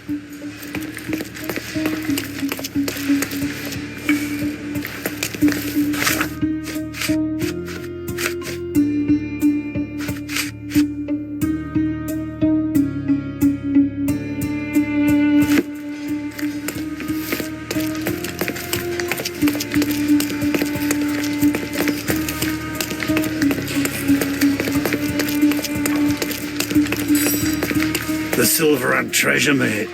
Loads of pirate gold buried somewhere around, just waiting to be found. It's all right, there's no treasure. But maybe there is. I just need to crack the bloody riddle.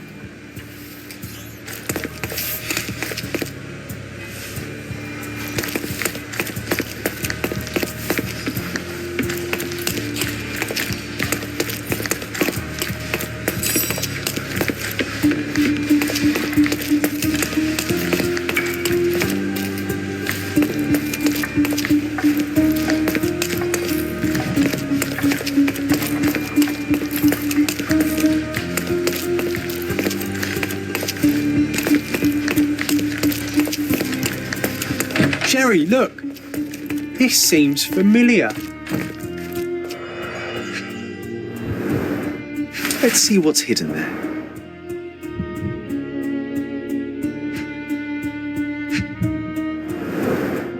Vogel's stolen painting. Isn't it curious how it developed into a much more interesting case?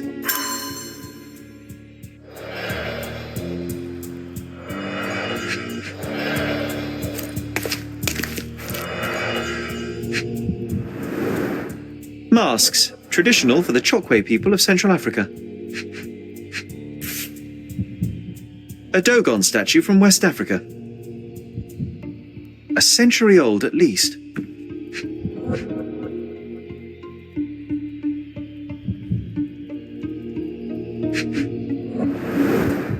VH Grindley Flow Blue Tableware. This is what lies behind the facade of Bernadotte Company Limited.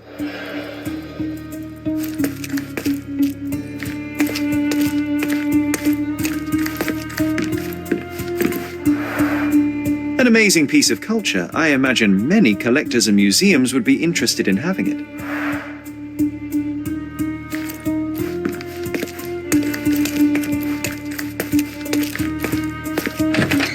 Hello, friend. Tough day, eh?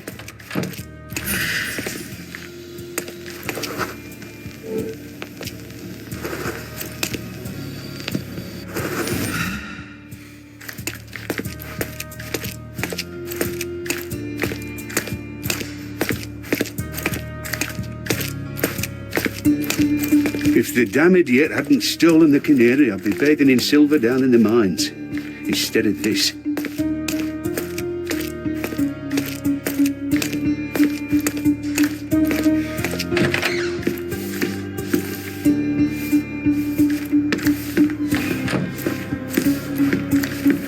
The Bernadotte Company Limited trade network reaches the most distant colonies of the Great Empire. It must be very convenient for a man like Bernadotte. Excuse me, Mr. Bernadotte is busy right now.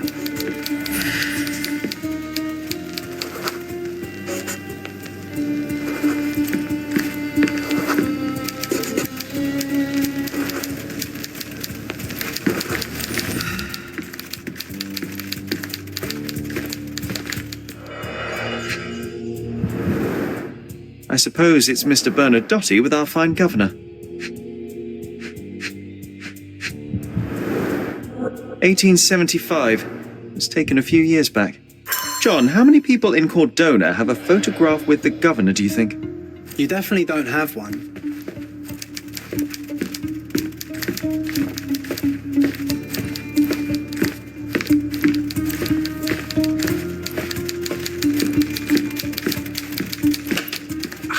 I don't know who you are, but someone will be punished for letting you in. But first, let's talk.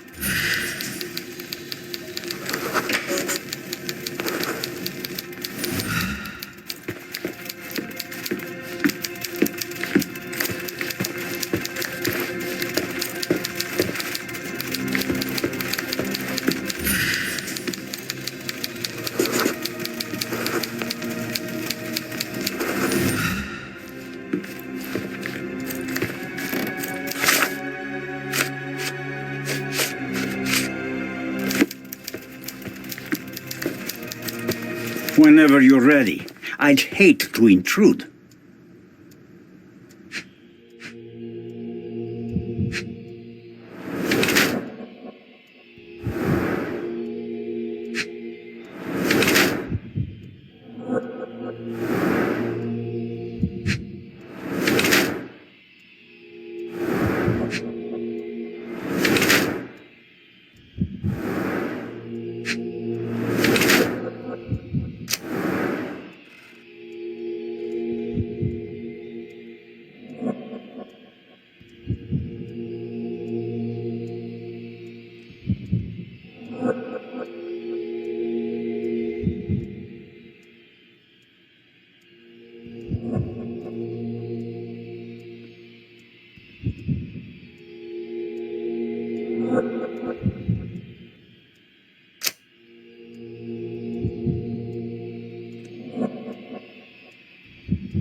Bad news.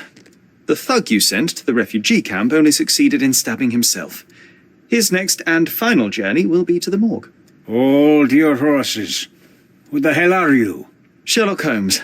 And you are Niccolo Bernadotti, a smuggler, kidnapper, and notorious cutthroat, among other things. Few men would dare waltz into my office and address me like that. You are either overconfident or unintelligent. This is private property. Give me one reason why I should not shoot you on the spot. I am sure my friends at the station would call it self-defense. As I said, your man was found dead in the refugee camp. He was there to kidnap a woman, but the other refugees intervened to try and save her. The ensuing scuffle resulted in the man's accidental suicide. He sported the same tattoo as your men in this building. In fact, it also bears a resemblance to the one on your neck. Care to explain what business your man had with this woman? You have no idea what you are talking about. I can assure you this was no kidnapping. The refugees in the camp are on edge. What happened there is a tragic accident, one I am not responsible for. For what reason was your man there if not to abduct her? Why would I answer? You are yet to justify your presence in the slightest. Mr. Bernadotti, do you know the name Boniface Mercurio? I do not. Mercurio was a local artist. Recently, a man broke into his apartment, ransacked the place, and killed him. The thief was looking for something. You are testing my patience, boy. In a moment, the connection will reveal itself. I was hired, privately, to investigate the recent theft of a painting from an art gallery. My investigation led me to a man from your organization, and thus, to you, Mr. Bernadotti. That is quite a stretch. Why would I need to steal a painting when I could buy anyone I wanted?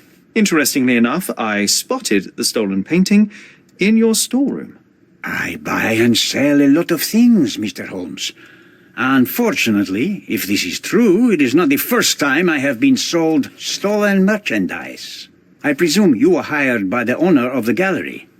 Tell them to contact me, and we'll sort out the situation. So, this painting is why you broke into my office. So many words, so little action. When you barged into my office, Mr. Holmes, I got the impression you wanted to talk business.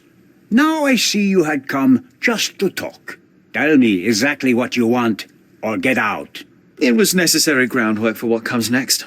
I have enough evidence to conclude that the gallery thief, the artist's killer, and the dead man in the camp are all the same person. Your time is almost up, Mr. Holmes. Before you draw your gun, there is one final detail I am yet to mention. The young woman your man was tasked to collect from the refugee camp had been defiled at a perverse masquerade party. That violation was captured in a photograph by Boniface Mercurio and used as a reference for his painting. The photo shows the attacker's face. Finally. That's why you're here, Mr. Holmes. You have the photograph. It is what your man was after when he broke into Mercurio's apartment, and it is what you're after too, isn't it, Mr. Bernadotte? You have the photograph with you? How much do you want for it? I am not naive enough to carry it with me, but I am yet to decide what I shall do with it. I know the man in the photo is a British envoy. What interest do you have in his downfall? I must admit, I'm rather impressed by how comprehensively you have pursued this matter. And so, you deserve the honest answer. My business dealings are often arduous in their bureaucracy. A man in his position, willing to look the other way, could ease my work significantly. In return, I will make sure no one looks his way either. A favor for a favor. Also known as blackmail, the modus operandi of any true professional. It was not originally my idea. Mercurio set things in motion, extorting the envoy for the most trivial of ends. Money. In response, the envoy hired my man to retrieve the painting and the photograph, eliminating Mercurio's leverage. I only learned the whole story after the artist was killed in his home. And rather than extricate yourself, instead you took over Mercurio's venture. It fell into my lap. As a businessman, I simply seized the opportunity. Now, how much do you want for the image?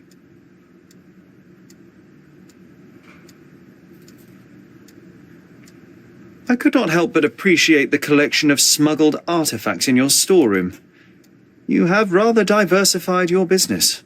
Oh, high and mighty of you, Mr. Holmes. Not all smuggling is immoral. I pay generous rates to developing cultures and spread their culture to eager buyers. And furthermore, I supply many immigrants with a taste of home. A very convenient way of thinking.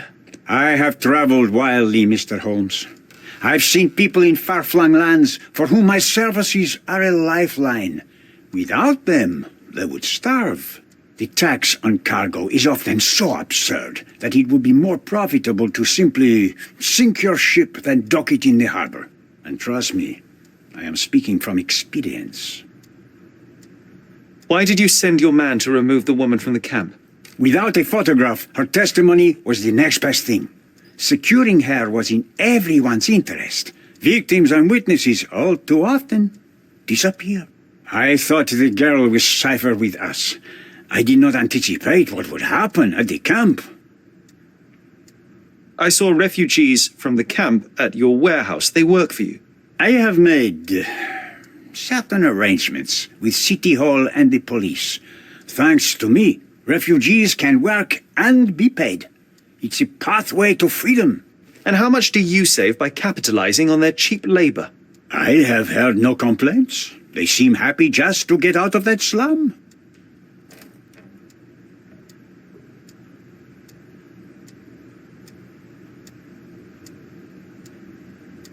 Why should I give you the photograph? Just name your price.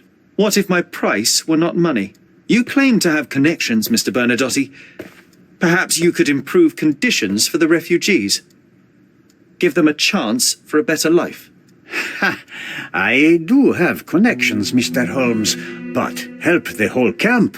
You are asking too much. I could, however, make arrangements for one person. The woman who was violated will have her own home outside the camp, solely for her and her child. She will no longer be a refugee, but a princess. That I can guarantee. Is that really possible? It will be neither fast nor easy, but I can do it. She deserves it, don't you agree? And as for her abuser, he will serve me, as much as he deserves. So in your plan, everybody will be given their due. Especially you, Mr. Bernadotte. Seems like a fair deal, no? I doubt anyone could offer you better. Simply give me the photograph, and the world becomes a better place. I give you my word.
Don't fuss, mate. You can come in.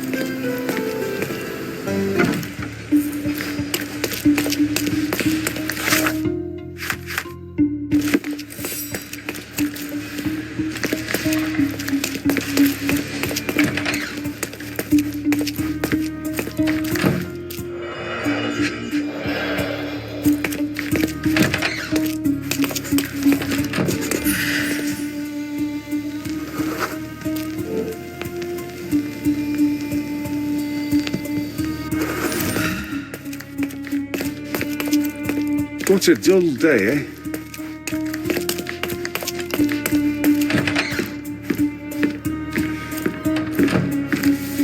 The Bernadotte Company Limited trade network reaches the most distant colonies of the Great Empire.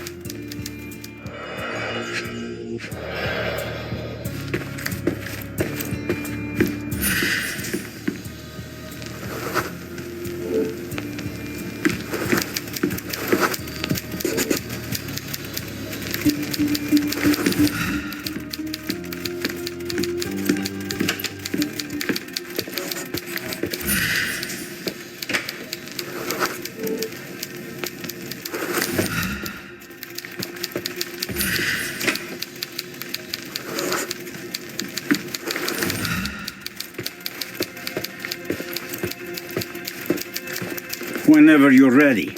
I'd hate to intrude.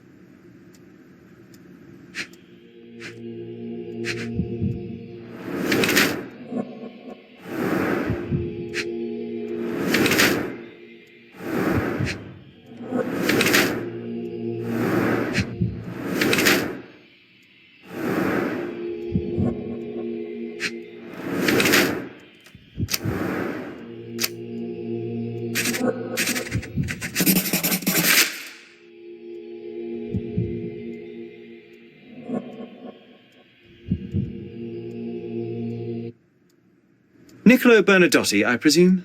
The name is Sherlock Holmes, and I'm afraid I bring bad tidings.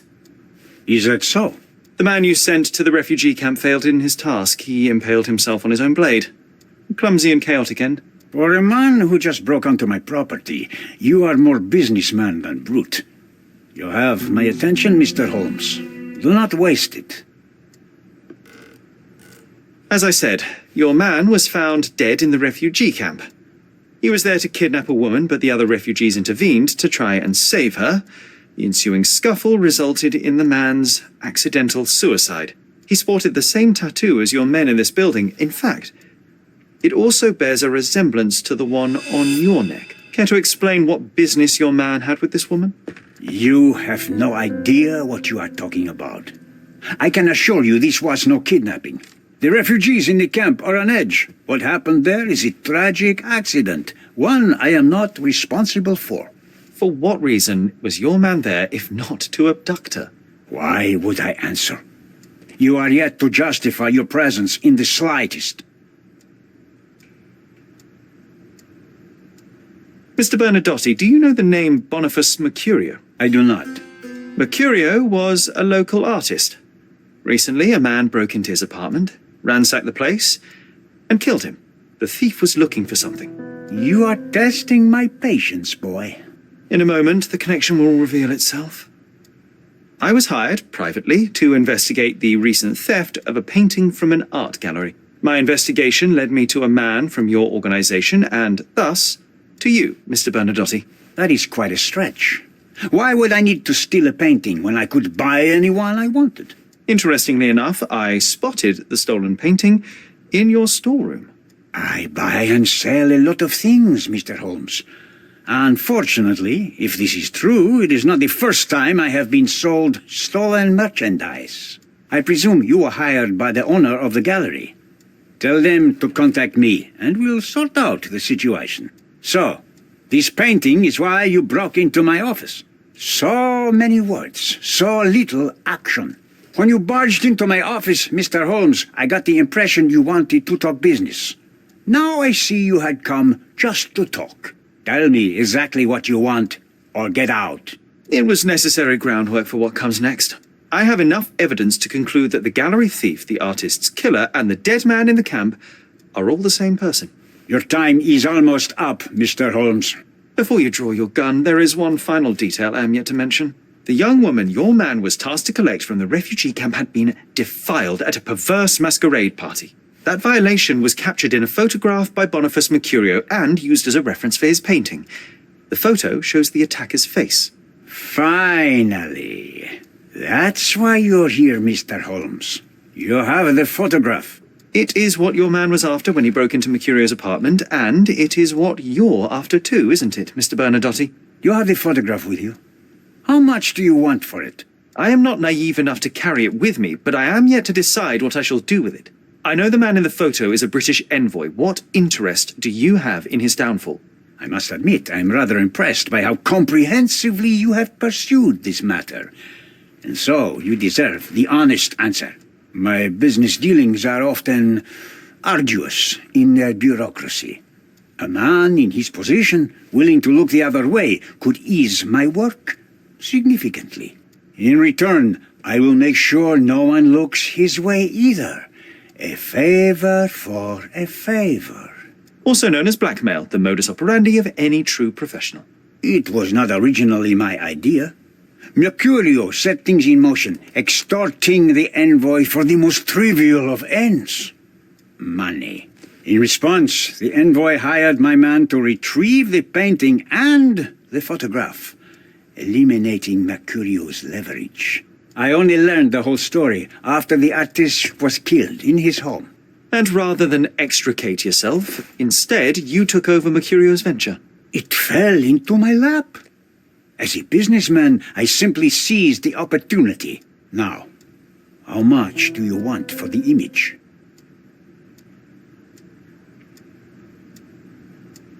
I could not help but appreciate the collection of smuggled artifacts in your storeroom. You have rather diversified your business.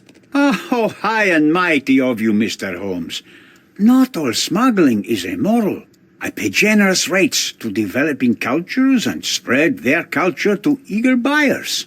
And furthermore, I supply many immigrants with a taste of home. A very convenient way of thinking. I have traveled wildly, Mr. Holmes. I've seen people in far-flung lands for whom my services are a lifeline. Without them, they would starve. The tax on cargo is often so absurd that it would be more profitable to simply sink your ship than dock it in the harbor. And trust me, I am speaking from experience. Why did you send your man to remove the woman from the camp? Without a photograph, her testimony was the next best thing. Securing her was in everyone's interest. Victims and witnesses all too often disappear. I thought the girl was safer with us. I did not anticipate what would happen at the camp. I saw refugees from the camp at your warehouse. They work for you. I have made certain arrangements with City Hall and the police. Thanks to me, refugees can work and be paid. It's a pathway to freedom. And how much do you save by capitalizing on their cheap labor? I have heard no complaints. They seem happy just to get out of that slum. Why should I give you the photograph? Just name your price. What if my price were not money? You claim to have connections, Mr. Bernadotte. Perhaps you could improve conditions for the refugees. Give them a chance for a better life. I do have connections, Mr. Holmes, but help the whole camp? You are asking too much. I could, however, make arrangements for one person. The woman who was violated will have her own home outside the camp, solely for her and her child. She will no longer be a refugee, but a princess. That I can guarantee. Is that really possible? It will be neither fast nor easy, but I can do it. She deserves it, don't you agree? And as for her abuser, he will serve me as much as he deserves. So in your plan, everybody will be given their due. Especially you, Mr. Bernadotte. Seems like a fair deal, no? I doubt anyone could offer you better. Simply give me the photograph, and the world becomes a better place. I give you my word.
front door for you. Please, sir, do not linger.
Mr. Holmes, you've returned. Have you uncovered anything new about the theft?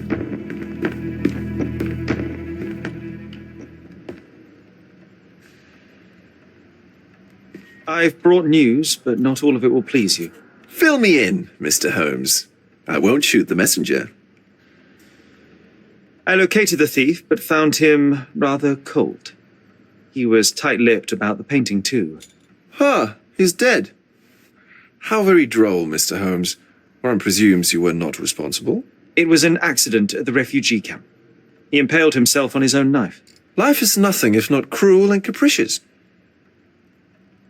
I tracked down Boniface Mercurio. I presume he wasn't delighted about the situation. He was not having a good day on account of his murder. Killed in his own flat by the same person that stole his painting. Oh, sweet Mercurio. Perishing in the pursuit of his art. How apt. I will miss his exceptional sense of humor. What about the stolen painting? Have you located it? I found the painting, but I could not retrieve it. Well then, where is it? In Bernadotti's office. Bernadotti? That shady businessman? Why would he steal it from me? I'm afraid you'll have to ask him yourself. I take it you found something more then. I found the source of Mercurio's artistic inspiration. A photograph. What troubled me was that the sexual act captured was non-consensual. She was violated? Dear God, how despicable. Her abuser was in fact the British envoy. Mercurio took a picture of him committing the atrocity and then used it as artistic inspiration. I had no idea a mere break-in would eventually expose such barbarity. Mr. Vogel, I want you to make everything public, including the photograph. I'm sure you have a connection at the Cordona Chronicle. Ah, Mr. Holmes. Loyal to your own truth till the end. Yes, I'm acquainted with the staff of the Chronicle. The story is sensational, and will surely draw attention to the gallery. But you must be aware that exposing the scandal will further hurt the victim. Does that not bother you? No matter what one does, the truth tends to come out, as well it should. I won't be the one to stand in its way. Though it's only your subjective truth being exposed. Not that I'm judging. It's perfectly reasonable for everyone to have their own views. When you called me, you knew exactly what you would get. Oh, but I'm not like you, Mr. Holmes. I cannot be sure of anything. Regardless, I must thank you, for art's sake. Well, now that we've resolved all of our outstanding matters, I have a gift for you. I took the liberty of having it delivered to Stonewood Manor. I am told it belonged to your mother. And what exactly have you sent me? Frankly, I'm not sure how to answer that. I trust you'll know. Previously, you mentioned there may have been more to my mother's passing than consumption. It appears you were right. Oh dear, I'd hoped to be wrong. She was unstable, mentally unwell. She required sustained specialized treatment, but her madness persisted. I knew that Violet had disappeared from the public eye, but had no idea of her suffering. I cannot imagine what you're feeling. I'm fine. Thank you, Mr. Vogel. I am curious to see what you have procured.